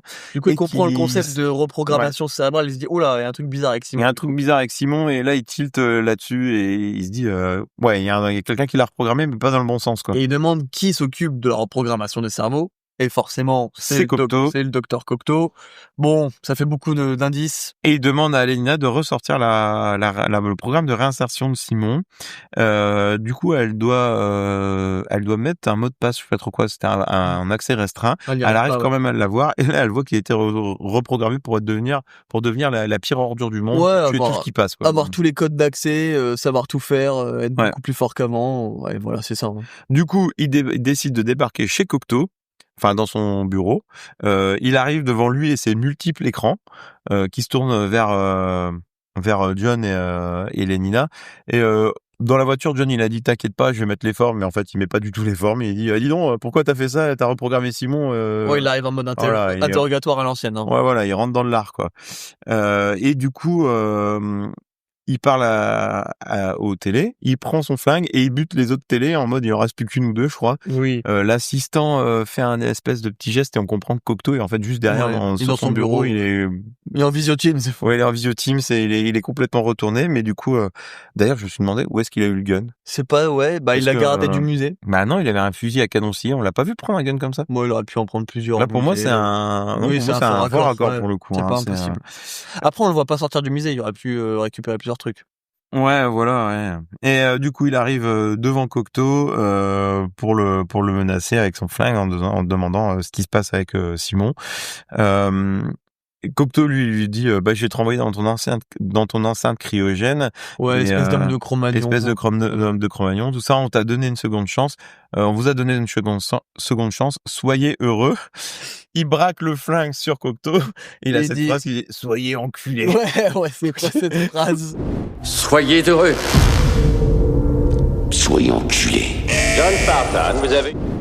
Ça veut rien dire, en plus c'est gratuit et tout. Je crois que ça doit être be well en anglais et il doit lui dire be fucked. Ouais, c'est un peu. Mais ça marche pas beaucoup en français, je trouve. Du coup, il a une amende, il tire dans la machine à amende, il fait comment il s'appelle, l'assistant. C'est Bob, je crois qu'il s'appelle, l'assistant de Cocteau. Bob, il tombe dans les vapes à ce moment. Ouais, il suffit dessus. Il est paniqué. Hein.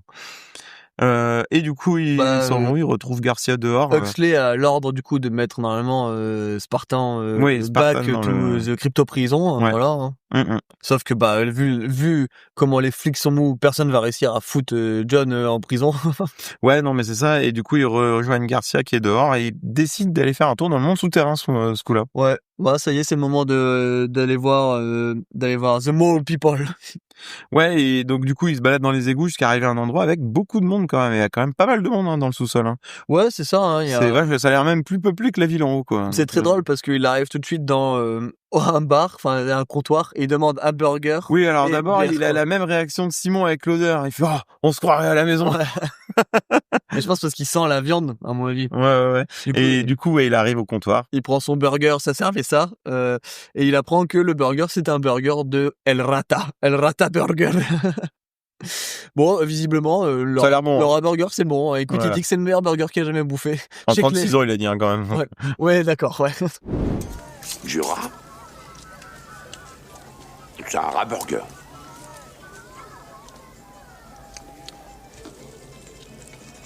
Pas mauvais. Et du coup, ce que je me disais, c'est qu'il y avait quand même pas mal de monde dans le sous-sol. Ils arrivent face à une voiture qui est la voiture de Tchekhov, hein, pour le coup. Elle est magnifique, cette voiture. Une belle muscle car américaine, toute rouge, flamboyant neuf. On se croirait dans Fast and Furious, pour le coup. Ouais, ou Retour vers le futur. Oui, aussi, c'est vrai. Parce qu'elle fait très années 50, hein, quand même. Ouais. Donc, elle est incroyable. Et Lénina énonce toutes les caractéristiques de la bagnole. Oui. Au truc, enfin, au détail près. Ouais. Il est impressionné. Au Hein, parce nombre de que, chevaux qu'elle a et tout. Oui. même les pneus, les jantes et tout, elle énonce vraiment tout. Il est très très impressionné d'ailleurs, John là à ce moment-là. Et du coup, ils se font mettre en joue par notre ami Edgar Friendly. Enfin. Ouais, c'est ça. Il arrive, il explique que lui c'est pas le chef, tout ce qu'il veut c'est vivre libre. Bouffer de la viande, boire de la bière. Il fait une démonstration de force et il fait un super monologue que j'aime beaucoup d'ailleurs. Ce monologue, il est vraiment très cool. Il est long mais il est cool. Lui, ce qu'il veut, c'est la liberté de penser, la liberté de créer, la liberté de boire des bières, de manger un steak. Panique, quoi. Ouais, c'est ça. Manger un steak, de se bourrer la gueule, fumer un gros cigare, de se balader tout nu enduit de ketchup dans la rue. S'il a envie. S'il a envie. Donc voilà, lui c'est ce qu'il veut. Il veut que la société revienne comme avant. Et pas être avec ces fascistes qui nous emmerdent, quoi. Oui. Si on se fie au projet de Cocteau, je suis l'ennemi. Parce que je pense. Parce que j'aime lire. Parce que je suis pour la liberté d'expression et la liberté de choix. Je suis le genre de mec qui aime aller dans un bon resto et qui se demande s'il va prendre une côte de bœuf ou un pavé de rhum steak géant avec ses frites mayonnaise. Je veux faire du cholestérol, je veux bouffer du bacon, du beurre, des montagnes de fromage. Je veux fumer un bon cigare de la taille de la Tour Eiffel dans un coin non-fumeur. Je veux courir tout nu dans les rues, le corps barbouillé de ketchup en lisant Playboy. Pourquoi ? Parce que j'en aurais eu envie tout d'un coup. Ouais, c'est un peu le message du film. Hein. De toute façon, il est pas très subtil le message. On l'avait vite compris. Ouais. Mais bon, c'est bien d'avoir ce petit monologue qui fonctionne bien. J'aime bien le personnage. Il me fait très penser au personnage de New York 1997. Ouais, Snake Plissken. Ouais, c'est un peu ça. Hein. Il lui manque juste le bandana et puis on est bon. Enfin, le cache-œil. Le cache-œil, merci. En parallèle, on a Wesley Snipes qui sort une très belle tirade aussi, qui explique à tous les gens qui sont sortis de cryogénisation que le monde est dirigé par des tapettes. Ouais, comment il dit ça, c'est une violence. Ouais, c'est le discours passe plus aujourd'hui. Hein. À l'époque, c'était déjà violent, je trouvais. Ouais. Moi, je préfère quand il est traite de couilles molles quand même. Hein, parce que c'est un peu ça. En vrai, ça reste le méchant du film, donc. Oui, non mais voilà, c'est le méchant du film. Voilà. Tu peux la mettre, hein, la tirade, parce qu'elle est exceptionnelle quand même. Ouais, elle est drôle la tirade. Très bien, messieurs. Récapitulons. On est en 2032. Ça donne 2032. C'est le 21e siècle, quoi. Et j'ai le regret de vous annoncer que le monde est maintenant peuplé de couilles molles. C'est un remake de La Petite Maison dans la Prairie, joué par une bande de pédales en robe longue.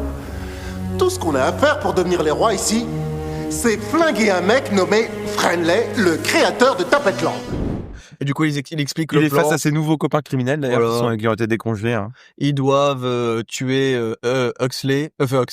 Friendly et justement notre bon vieux Stallone, Spartan. C'est leur mission. Et s'ils font ça, le monde est à eux. Voilà. Ouais. Et Spartan, lui, il commence à comprendre et il dit à Friendly que Cocteau a engagé Simon pour le buter. Et là, on se retrouve très vite avec Simon qui débarque dans le monde souterrain. Ouais, c'est ça. Du coup, on s'en fout des innocents et il canarde tout le monde. Il y en a rien à branler. Ils arrivent, ils tirent dans le tas. Ouais. C'est un peu fouillon cette scène, je trouve. Tu sais, la scène de fusillade dans le monde. Ouais, c'est un peu le bordel là. Ça va très vite. J'ai pas noté grand chose parce que en 2 secondes ils sortent. Moi, il y a juste une phrase que j'ai notée et je la comprends pas.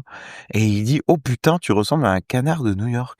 Ouais, je sais pas. Plusieurs fois, il fait des vannes comme ça, mais je pense c'est les trad, hein, je pense. Il y a un problème avec la traduction. Ouais, je sais pas. Il y a peut-être aussi, tu sais, c'est l'époque quand même en 90, c'était beaucoup guerre West Coast, East Coast au niveau du rap et tout. C'est vrai. Donc je sais pas s'il y a pas, tu sais, des insultes qui s'envoyaient à l'époque entre New York et Los Angeles, tu sais, un peu gratuites. Ouais. Et du coup, il y a Simon qui tombe de la passerelle. Ça part en mini bagarre, mais lui il se barre très vite, comme d'habitude. Oui, il monte en haut. D'ailleurs, les hommes de main, ils c'est dur disparaissent de monter vite. en bas, mais. Ouais, écoute, on n'est pas. Ouais, les hommes de main disparaissent très vite aussi. Donc il monte, il sort à la surface, il pique une bagnole de flic pendant que Jot lui remonte. Par un concessionnaire grâce à un ascenseur qu'il a trouvé. Un monte-charge qui monte la bagnole. Et il sort, il explose le sol du concessionnaire et ça part en course-poursuite. Ouais, il en manquait une dans le. Ouais, elle est pas exceptionnelle, mais bon, pourquoi pas. Elle est pas terrible du tout, même. Non. Je pense que c'est la pire scène du film, je pense, en termes de scène d'action. Parce que, vraiment, la course-poursuite, elle est à 2 à l'heure. Hein. Après, on l'a pas dit, tu vois, mais toutes les scènes d'action sont extrêmement clichés, entre les bruitages, les ralentis dégueulasses, et les clichés de le mec qui tire partout et qui tue personne et les scènes d'action sont pas exceptionnelles non plus. C'est pas ça que je retiens dans le film. C'est vraiment moi les répliques qui me font marrer. Oui, les scènes d'action sont pas. Il y a pas une seule fois où je me suis dit c'est stylé. Ouais, non, mais alors je trouve quand même que pour une scène de course poursuite c'est un peu raté. Ouais, non. Ça dure pas longtemps. Stallone il monte vite sur l'avant de la muscle car. Ouais, il fait à moitié arraché dans tous les sens. Ouais, il monte sur le toit de la voiture de Simon. Il y a une espèce de bagarre parce que Simon ouvre les portes, donc il tire sur le toit pour essayer de buter des portes papillons un peu. Là, il a les portes papillons qui s'ouvrent et du coup John arrive à bloquer la main de Simon à ce moment-là au niveau des portes avec l'arme. Là, il y a une des portes papillons qui s'explose, donc elle jarte et John arrive à rentrer dans la voiture, mais Simon le maintient en mode. J'aime bien la partie au ras du sol, elle est bien. La voiture conduit en mode automatique et t'as Simon qui plaque un peu du coup Stallone vers le sol, tu sais, alors qu'ils sont en train de rouler à fond. Si c'était réaliste et bien montré, genre qu'il pourrait lui écraser la tête sur le sol, ce serait incroyable. Enfin, tu vois. Ouais, non mais oui. C'est juste que il le tape sur le sol et il rebondit comme s'il roulait à 10 km/h, tu vois. Enfin, c'est ça qui est dommage. Ça manque. Je trouve que des fois ça manque de réalisme, ça manque de, tu vois, d'impact. Vraiment, ils se prennent des patates, ils saignent quasiment jamais. Enfin, t'as envie que, tu sais, ressentir les coups quand même, quoi. Et c'est ce que je trouve qu'il manque beaucoup. Et du coup, Stallone vire vite fait, bien fait Simon de la voiture, reprend le contrôle de la voiture. Même ça, tu vois, il le lance de la voiture à cette vitesse-là sur l'autoroute. Il y a plus de Simon, c'est fini. Ouais, mais il y a d'autres voitures qui arrivent derrière. En plus, il se fait écraser. Enfin, c'est terminé, tu vois. Ouais. On sait qu'il va survivre. D'ailleurs, il fait même pas demi-tour. Pourquoi il fait pas? Là, normalement, tu le lances, tu fais demi-tour, tu reviens avec la voiture pour l'écraser, tu finis le boulot. Ouais, mais là, la voiture, il perd le contrôle, il a plus de frein, il a plus rien. Sandra Bullock pourrait le faire au moins. Oui, Sandra Bullock aurait pu l'arrêter, mais je te rappelle que les flics de cette époque-là. Oui, c'est vrai. Ah voilà. Lui, il la tabasse s'il veut, lui. Hein. Ouais, c'est fort. Et du coup, il perd le contrôle de la voiture de flic. Ça part un peu en sucette. Il part dans une espèce de tremplin. Il retourne au commissariat. Attends, il retourne au commissariat. Il arrive dans le truc de flotte devant le commissariat et la voiture fait un espèce de truc de mousse qui se enveloppe autour de lui pour l'accident. Ouais, c'est les airbags du futur. C'est les airbags du futur. Et c'est bien foutu. Moi, j'aime bien l'idée. Je trouve que c'est une belle idée. En vrai, je suis sûr que ça marcherait bien. Et du coup, en fait, Lenina arrive, casse l'espèce de grosse mousse et lui, il sort et il dit qu'est-ce qui s'est passé? Je me suis retrouvé tout à coup dans une boîte de raviolis. Pourquoi? Pourquoi la boîte de raviolis? Pourquoi pas? Mais et du coup, à lui fait remarquer qu'il a son t-shirt arraché. Cette réplique, je l'aime bien aussi. Il dit, vous inquiétez pas, j'arrangerai ça avec du fil et une aiguille. Et il dit, putain. C'est moi qui ai dit ça. Putain. Regardez-vous, votre uniforme est déchiré. Oh, vous inquiétez pas, j'arrangerai ça avec du fil et une aiguille. Oh. Ben, c'est moi qui ai dit ça. Putain. C'est très drôle. Là, t'as tous les flics qui arrivent, notamment le chef qui dit « Vous devriez être en prison pour la cryogénisation ». Bon, il peut pas faire grand-chose de plus. Hein. Non, là, pour le coup, il peut pas faire grand-chose de plus.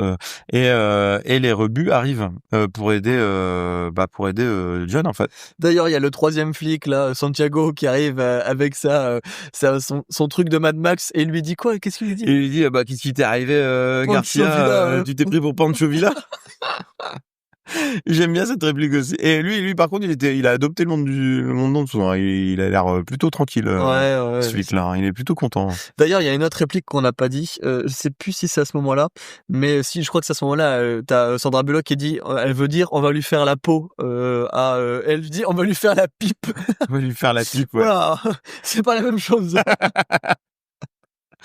Le chef veut arrêter Spartan et le renvoyer dans sa cryoprison, mais tout le monde l'envoie chier, même tout le monde, même Lenina l'envoie chier, donc il a plus aucune autorité à ce moment-là. Hein. Lui, c'est fini. Hein. C'est un homme du passé, ça y est. On sent que le futur est en train de vite changer quand même. Ouais, très très vite. Hein. On le verra à la fin, mais ça change très vite. Et là, on arrive un peu à l'acte final quand même, hein, parce qu'on va vers le boss du méchant. On a un plan de Phoenix Cocteau round 2. Ouais. Sauf que cette fois-ci, Phoenix, il s'en bat les couilles. Phoenix essaye de le buter avec son flingue, mais il arrive toujours pas parce qu'il est conditionné. Du coup, il donne le flingue à un autre des mecs. Oui. Ils ont oublié de le conditionner, lui. Ils sont complètement cons quand même. Cocteau se fait défoncer. Ouais, il se fait tirer dessus, puis après, il le balance dans le feu. Hein. Il le dit, mets donc une autre bûche dans la cheminée. Mettez une autre bûche dans le feu! Waouh. Le petit. Ah oui, alors quand il discute avec Cocteau, parce que Cocteau, il a quand même un discours en mode, voilà, on va pacifier tout le monde, machin et tout. Donc il a ce discours un peu fasciste, contrôle de la population, tout ça. Il y a une phrase que j'adore qui dit, t'es vraiment un petit diable déguisé en Père Noël. Ouais, il y a celle-là. Et moi, il y en a une autre que j'aime beaucoup qui dit, tu délires, tu peux pas leur enlever le droit d'être des connards. Ouais. Et j'aime beaucoup cette phrase parce que c'est vrai, en fait. Enfin, c'est garder la liberté d'expression des gens, c'est aussi ça, ne pas leur enlever le droit d'être des connards. Laisser aux gens la possibilité de se tromper et de faire des erreurs. Donc ça, ouais, du coup, ça, c'est avant de foutre la bûche dans le feu. Mais du coup, John arrive dans le bâtiment avec Lénina. Ils se font attaquer par les hommes de main de... Les sbires, hein, ouais. C'est mais les sbires ils servent à rien, ils servent à que dalle. Ils se font défoncer hyper rapidos. Ils servent juste à montrer que Lénina, elle gère en karaté. On sait pas où est-ce qu'elle a appris ça. Hein. Bah si, elle le dit.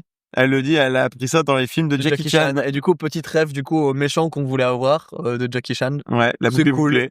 Elle tue son premier mec parce qu'en fait derrière Spartan, il y a un type qui elle prend un flingue et elle tire sur Spartan et en fait derrière lui quoi. Ouais, et Spartan a l'air surpris, il croit qu'elle va le buter mais en fait elle tire sur un des méchants derrière. Et c'est le premier gars qu'elle tue et il lui explique un peu en mode c'est la violence nécessaire parce que c'était eux ou lui tout simplement. Donc bon, c'est un peu le cliché de la non-violence c'est bien, mais parfois la violence nécessaire existe et on en a besoin pour arrêter les fous. C'est le message du film, un fou pour en arrêter un autre. C'est un peu ça, ouais. Et du coup, on arrive très vite dans la cryo-prison.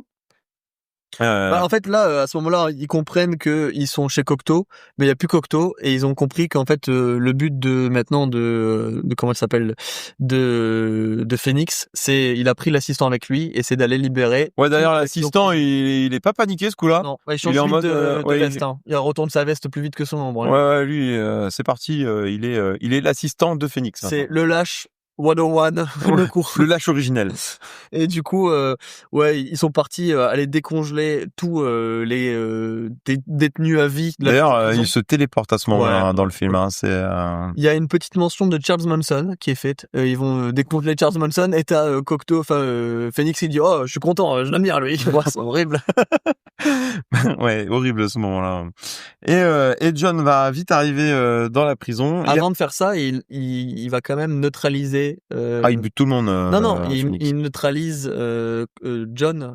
Il neutralise Lénina avec le bâton pour pas qu'elle vienne parce que c'est trop dangereux. Parce que le 101, ça doit se faire Phoenix, Spartan, c'est le combat final. C'est le combat final contre le boss, ouais. Et du coup, donc il arrive dans la partie cryo-prison. On voit que Phoenix, il a pas été de main morte, il a buté tout le monde. Oui, il y a plein de vivants. Ouais. Maintenant qu'il a décongelé tout le monde, qu'il a commencé à décongeler tout le monde, il tue tous les gars qui restaient, tous les scientifiques, et puis voilà, c'est tout. Ouais, non, mais c'est ça. Et voilà. Et du coup, ça part en baston. Il y a une espèce de grosse pince qui vient choper John en mode tu sais la pince de fête foraine pour attraper les peluches là. Donc c'est un peu ça. Et là Phoenix il appelle ça au tir au pigeon. Là, 1000 fois il avait le temps de le tuer. Il Spartan, fait tourner la pince en rond là, il y a une espèce de truc qu'il a fait pas tourner en rond et lui Phoenix c'est le méchant typique. Au lieu de buter le gentil directement, il s'amuse avec sa nourriture tel un chat. Ouais, un peu comme dans Souviens-toi l'été dernier où le mec va hyper lentement pour y aller. Lui il tire n'importe comment et il le blesse jamais hein. Il même pas il lui tire un peu dans la jambe ou quoi tu sais pour le blesser. Non, c'est le cliché qui est un peu énervant quand même. Il touche par contre un tuyau de cryo et John s'en sert pour geler un morceau de la grosse pince et casser la pince avec l'aide du gel quoi. Est-ce qu'il le libère? Est-ce qu'il d'ailleurs comment il s'appelle Phoenix, il est très très surpris de le voir se libérer et un peu paniqué hein, parce que là il fait bon il a l'air d'aller se battre quoi. J'ai fait le mumuse mais maintenant je suis dans la merde donc baston entre les deux. Ils s'envoient des répliques un peu à la con. Il y a rien d'exceptionnel dans cette baston finale. Non, il y a rien d'exceptionnel. Il y a juste l'espèce de rayon cryogénique qui sort là, qui a des effets spéciaux pas bien faits. On dirait Ghostbusters. Ouais, c'est pas ouf, je trouve. Pas Ghostbusters, t'es mieux foutu. Et c'était avant. Ouais, et du coup, il utilise un genre de rayon bleu, là, il fait tout péter, d'ailleurs. Ouais. Il fait tellement tout péter qu'il y a de l'eau qui sort d'un endroit. Ça a son importance. Oui. C'est l'eau de Tchekhov. C'est l'eau de Tchekhov, ouais. Et du coup, John se roule un peu partout. Il chope un des bâtons de cryogénisation qui casse dans l'eau. et qui gèle tout autour de lui. On voit cet effet encore de laser bleuté, électrique bleuté, là, de congélation instantanée. Un peu en mode, tu sais, le jour d'après. C'est un peu ça, un peu le jour d'après, et qui commence à congeler du coup notre ami Phoenix. Il congèle instantanément. Ouais. John lui s'accroche à la pince. Ouais, voilà. Et il fait un tour autour. Ouais. Et il arrive au niveau de Phoenix qui est complètement congelé. Et là, lui met un hook kick dans la face. Ouais. Il y a attention à la tête, je crois, à ce moment-là. Ouais, c'est horrible. Attention la tête! Parce que la tête, elle se découpe complètement. Ouais, elle se détache du corps. Et elle explose, quoi. Elle rebondit, elle explose. Qui est une des scènes qui m'a un peu traumatisé. C'est un peu gore, quand même. Ouais, c'est la partie un peu gore. Et quand j'étais petit, que j'ai vu ça, j'ai fait waouh. Ouais, c'est un peu, ouais. Surtout qu'il le dit en faisant une vanne, tu dis, ah ouais, d'accord. Lui, il rigole, hein, il en a rien à foutre, hein, Ouais, donc voilà, John s'échappe in extremis de la prison qui congèle et qui explose. Ouais. Encore une fois, comme au tout début. Comme au début, ouais. C'est exactement la même scène qu'au début. Hein. Donc, et là, on arrive sur l'épilogue le plus expéditif, le même que Souviens-toi l'été dernier, honnêtement. Ouais, bah exactement pareil. Et il dit d'abord il dit que Simon est mort et que la cryoprison c'est du passé. Le chef de Cocteau est mort aussi. Ouais, Cocteau est mort aussi. Que la société elle va perdre tous ses repères. Enfin, ouais, mais tout le monde s'en fout en fait de Cocteau. Parce que là, le chef de la police il est paniqué. Il dit qu'est-ce qu'on va faire sans prison cryogénique, enfin pour cryogéniser les méchants quoi. Et là t'as du coup t'as Friendly qui arrive. Lui dit il veut le chaos, le sale et le bordel. Lui il veut se bourrer la gueule et faire des graffitis partout. Ouais, c'est ça. Il dit vous voulez pas un juste milieu. Ouais, c'est John qui leur dit ça, hein, quand même. Trouvons un juste milieu, parce que entre les prudes et les anarchistes, il y a un grand écart quand même. Ouais. John prend Lénina dans ses bras, il l'embrasse de force, comme il fallait. un petit peu. Ouais, c'est un peu de force quand même. Bon, après, elle recommence aussi, mais... Elle a cette phrase qui est très drôle, elle dit « Oh, tous les échanges de fluides font cet effet-là. » Il dit « Et encore, t'as rien vu, Balou. » Eh bien, tous les transferts de fluides font cet effet-là? Plus encore. Plus? À mon tour. Waouh. On sait ce qui va se passer ce soir. Ouais, c'est un peu ça, ouais. Et du coup, ils se réembrassent et il lui demande comment fonctionnent les coquillages. C'est la dernière réplique de film. C'est la dernière réplique du film, c'est comment fonctionnent les coquillages. Et en fait, comment on se sert de ces foutus coquillages. Et c'est fini. Et c'est fini, fin du film. Alors, tu vois, je l'ai dit, il y a beaucoup de scènes d'action que je trouve vraiment pas bien. Mais moi, j'aime beaucoup toutes les répliques. Tout l'humour du film fonctionne très bien. Ouais, moi j'aime bien aussi. Hein. C'est l'humour du film que je préfère. Moi, je trouve que c'est plus un film comique qu'un film d'action, honnêtement. Je suis d'accord. C'est carrément plus comique pour le coup. Moi, l'action, j'étais en mode bon, allez, dépêche-toi. Enfin, c'est drôle 5 minutes, mais il y a rien qui m'a décroché la mâchoire. Hein. Honnêtement, c'est pas très bien filmé. Ouais. On voit que c'est un premier film, l'action n'est pas extrêmement bien filmée, et ça se voit parce que comme tu le disais tout à l'heure, ils avaient du mal à filmer les arts martiales de Wesley Snipes parce qu'il était trop rapide. Ouais. Et c'est un peu statique. Il y a rien qui m'a. Qu'est-ce que ça aurait dû être s'ils avaient pris Jackie Chan? Il est encore plus rapide que Wesley Snipes. Ils auraient jamais pu filmer ça, quoi. Ouais. Mais bon, c'est un film qui a coûté environ 57 millions de dollars. C'est un gros budget pour un actionneur des années 90 quand même. Il en a récolté 159 millions. C'est un succès commercial international quand même, hein, tu vois. Ouais, c'était un échec surtout sur les figurines. Bien sûr, ouais, ça m'étonne pas. En même temps, on en reparlait tout à l'heure. Il y a une tête qui explose. D'où tu veux vendre des jouets là-dessus? Ouais, c'est un peu chelou quand même. Ouais. Donc non, ça a quand même bien marché en 93. Il faut pas oublier qu'il y a Jurassic Park qui est sorti, donc c'est une grosse année aussi. Oui. Mais il s'est quand même classé il s'est pas classé dans le top 10 mondial. Donc c'est pas une solide performance. Mais il y avait aussi beaucoup de concurrence parce qu'à cette année il y a aussi Last Action Hero avec Schwarzenegger qui est un bien meilleur film, je trouve quand même. Ah ouais, il y a des trucs vachement plus intéressants dans Last Action Hero. Ah ouais, tu vois, si tu compares les deux, j'aime beaucoup Demolition Man. On pourrait le faire d'ailleurs, parce qu'il est vraiment bien ce film. Je l'ai découvert il y a pas longtemps, j'ai adoré. Ah moi c'est une des Madeleines de Proust de mon enfance, Last Action Hero. Je le regarde une fois par an ce truc. Je l'avais pas vu depuis très longtemps, je l'avais pas découvert, et j'ai adoré le découvrir même aujourd'hui, tu vois, donc je trouve que ça fonctionne toujours très bien. C'était un peu c'était toujours la période un peu Stallone contre Schwarzy dans les films. C'est ça. Du coup Stallone fait son film rigolo avec plus rigolo, un peu plus comique avec Demolition Man, pendant que Schwarzy fait son Last Action Hero qui est un film pour enfants, Last Action Hero pour le coup. C'est un vrai film pour enfants, avec des incrustations de dessins animés et tout. Ouais, non, c'est sûr. Bah ouais. Donc il y a un peu cette manière de revoir les choses un peu entre ces deux acteurs-là, qui se retrouveront d'ailleurs les seuls moments où Stallone et Schwarzy se retrouvent. Enfin, la première fois où Schwarzy et Stallone se retrouvent, c'est dans Expendables 1. Oui. D'ailleurs, Schwarzy était encore gouverneur à cette époque-là. Il sort de son rôle de gouverneur pour faire un cameo. Incroyable. Ouais. Ils refont des films tous les deux à un moment donné. Je sais plus comment, dans les années 2010, je crois. Ils refont des films ils font des films tous les deux, mais c'est pas très bien. Bah, c'était pas le moment en fait. Fallait le faire dans les années 90. Ouais, c'est ça. Mais ils avaient trop peut-être de compétition peut-être à l'époque pour faire ça ensemble. Bah ouais, sûrement ça. Et je me demande si c'était pas dans des studios différents. Bah c'est ça, ouais.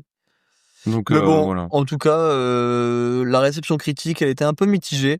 Ouais. On a quand même salué, tu sais, le mélange d'action SF et satire sociale assez drôle. Tu vois, qui se prend moins au sérieux que Robocop, parce qu'effectivement, on le sent, tu sais, qu'il y a beaucoup de liens avec Robocop, mais en beaucoup plus drôle, ouais, beaucoup et puis, plus fun. Tu sais. Robocop, c'est quand même Verhoeven qui réalise, Bah, et Verhoeven a toujours un sous-texte derrière. Quand tu regardes Starship Troopers ou Robocop ou d'autres films de Verhoeven, il y a quand même un sous-texte très très fort derrière, et c'est toujours très sérieux dans la manière dont il fait les choses. Donc, moi aujourd'hui, je trouve, tu sais, c'est vraiment un film culte d'une époque. C'est très kitsch. Moi, ça me fait marrer. C'est vraiment le genre de film que tu dis, ils ont vieilli, mais dans le bon sens du terme. Tu vois, il y a des films qui passent pas à l'épreuve du temps, comme beaucoup on en fait dans l'émission. Mais là, je trouve que limite, ça le rend encore meilleur. Tu vois. Ouais, bah puis en plus. Il y a des trucs qui se passent dans le film où tu te dis, oh bah disons, c'est arrivé aujourd'hui du coup, tu vois. C'est drôle de voir ce genre de film-là, c'est comme Retour vers le futur, t'es obligé de comparer avec l'époque moderne et de voir là où ils se sont trompés ou pas. Et donc non, moi c'est vraiment un plaisir coupable. Je sais même pas si je dirais coupable, parce que je trouve que honnêtement c'est pas un mauvais film. Ah non, moi, c'est un vrai plaisir de voir ce film. Moi, je le regardais très souvent quand il passait à la télé. Je regardais beaucoup de films à la télé à une certaine époque. Je l'avais retéléchargé aussi. Quand je l'ai regardé assez souvent, je le connais quasiment par cœur. Il y avait 2-3 trucs que je me souvenais plus, le côté hypnose. Hypnose, oui, c'est ça, ouais. C'est ça. Hypnose de Phoenix, tout ça, c'est des trucs que je me souvenais plus, parce que je trouve que c'est pas ça le cœur du film. Le cœur du film, c'est quand même 2-3 fois, la société, la transformation de la société, comment ça a été transformé en 36 ans de temps. C'est ça, ouais. Après, c'est pas du Spielberg dans le texte ou du Shakespeare, ça c'est certain. Il y a le côté humour qui est très. Mais c'est ça, ça arrive quand même à faire passer quelques messages tout en faisant de la comédie, en étant drôle et sans se prendre la tête. Allez, pourquoi pas, allez, on le prend. Voilà. Ouais, par contre, c'est pas trop prise de tête. Peut-être un truc que je pourrais mettre en défaut du film, c'est que la partie des gens du sous-sol, un peu expéditif, on n'en parle pas trop, alors que ça a l'air à un certain moment d'être une partie importante, puisque du coup il doit aller tuer Edgar Friendly. Oui, mais on n'a pas l'impression que c'est des vraies menaces au final. Non. C'est juste en fait les riches ils veulent pas des pauvres, et du coup ils veulent les éliminer, quoi. Oui, ils auraient pu pousser, tu vois. Non, en plus c'est un peu con parce qu'ils disent qu'il y a plus du tout de crime. Ça aurait pu être aussi, tu sais, un peu plus gris, où les gens du sous-sol, tu sais, kidnappent des gens d'en haut pour les manger limite, tu vois. Enfin, ça aurait pu être un peu beaucoup plus trash que ça, tu vois. Ça aurait pu être beaucoup plus trash, en effet. Tu vois, un peu à la Mad Max ou au Soleil Vert, mais c'est pas l'ambition du film. Oh, t'as sorti une ref là. Soleil Vert. Ouais. Je suis pas sûr qu'il y ait grand monde qui connaisse ce film. Mais oui. Mais bon, tu vois, c'est pas l'ambition du film de faire un truc sérieux, donc. Non, c'était pas l'ambition du film. Mais sur le côté rigolo, ils auraient pu peut-être un peu approfondir aussi. Mais moi, j'adore toutes les répliques du film. En parlant de ça, j'aimerais savoir quelle est ta réplique préférée. Ou alors là, il va falloir que je choisisse là, parce il y en a tellement. Il y a beaucoup de répliques. Mais enfin. Le truc, ce truc fasciste me donne envie de vomir. Moi, j'adore cette réplique. Ouais, avec pourquoi pas une laisse dans le cul. Ouais. Honnêtement, moi j'allais choisir celle-ci aussi à la base, tellement il y en a, je sais pas quoi dire. Après, pour le côté assez drôle et décalé, qu'est-ce que je suis, moi, une grenouille me fait toujours rire. Moi, alors oui, si je devais en choisir une, allez, on va lui faire la pipe de Sandra Bullock, qui me tue quand même, parce que c'est quand même un running gag qui est assez drôle. Voilà. Moi, j'aime bien aussi la réplique de Phoenix où il dit ça, c'est d'une odeur qui me plaît, ça me rappelle le poulet frit et la chantilly. Il y a trop de répliques. Franchement, je sais pas. Le classique, tu sais, il ne sait pas se servir des 3 coquillages. Non, on pourrait tous les mettre. Si, en vrai, la réplique que j'aime le plus, c'est quand même, c'est pas bien de cogner sur les gens. Enfin, des fois, si. Mais pas quand c'est des pauvres types qui cherchent à manger. Ouais. Je trouve que c'est une réplique qui est sérieuse, mais drôle en même temps, parce qu'il dit, enfin, si, tu sais, faut cogner sur les gens. Mais voilà, ouais, j'aime bien cette réplique. Je pense que c'est celle-là ma préférée du film. Pour le post Insta, je pense qu'on va en mettre plusieurs, parce qu'il y en a trop. On peut pas en mettre que 2. On en mettra plusieurs. Ouais, non, c'est sûr. En tout cas, c'était un super moment. Moi, j'ai pris beaucoup de plaisir à revoir ce genre de film culte dans l'émission.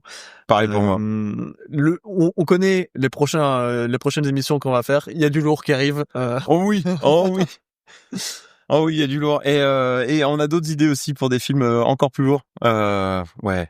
En tout cas, merci à tous d'être encore là, de nous écouter. Ça fait un moment qu'on le dit pas, mais n'hésitez pas à mettre des commentaires, à nous suivre sur les réseaux sociaux, tout le tralala d'influenceurs de base. En tout cas, ouais, dites-nous les retours. Hein, en fait, si vous avez aimé tel épisode, tout ça, venez nous le dire.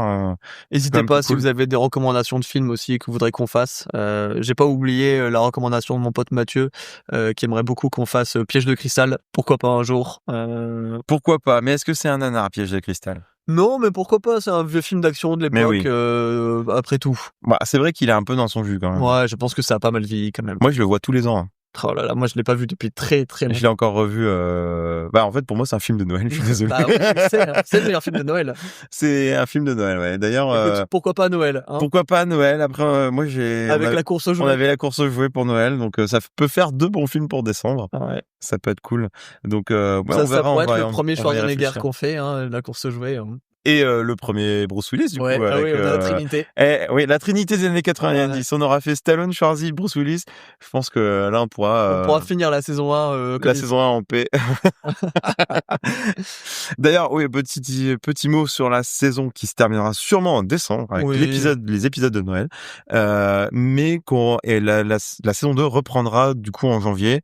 Du coup, on vous laissera deviner quel est le film de janvier, mais on a l'air bien parti pour parler de bagnole. Pour parler de bagnole, ouais. De grosses bagnoles. Mais voilà, ouais. Je pense que c'est comme ça qu'on va orienter le podcast, où on va faire non pas des saisons comme certains le font entre septembre et juin, mais plutôt des saisons de janvier à décembre. Ouais, une année entière. Ouais, c'est plus sympa. Alors, est-ce qu'on aura des épisodes tout le temps l'été? Je sais pas. On verra. Mais écoutez, on verra comment on fait. En tout cas, on se débrouillera. Merci à tous d'être encore là. Je pense qu'on peut s'arrêter là. On a fait un bon petit morceau. Si t'as rien à rajouter, Franck. Bah, je te laisse le mot de la fin pour le coup. Ouais. Pour une fois, c'est moi qui vais le faire. Tu l'as toujours fait. Regardez des films, allez au cinéma, et nous on se dit à une prochaine fois. À une prochaine fois. Allez, ciao. Salut.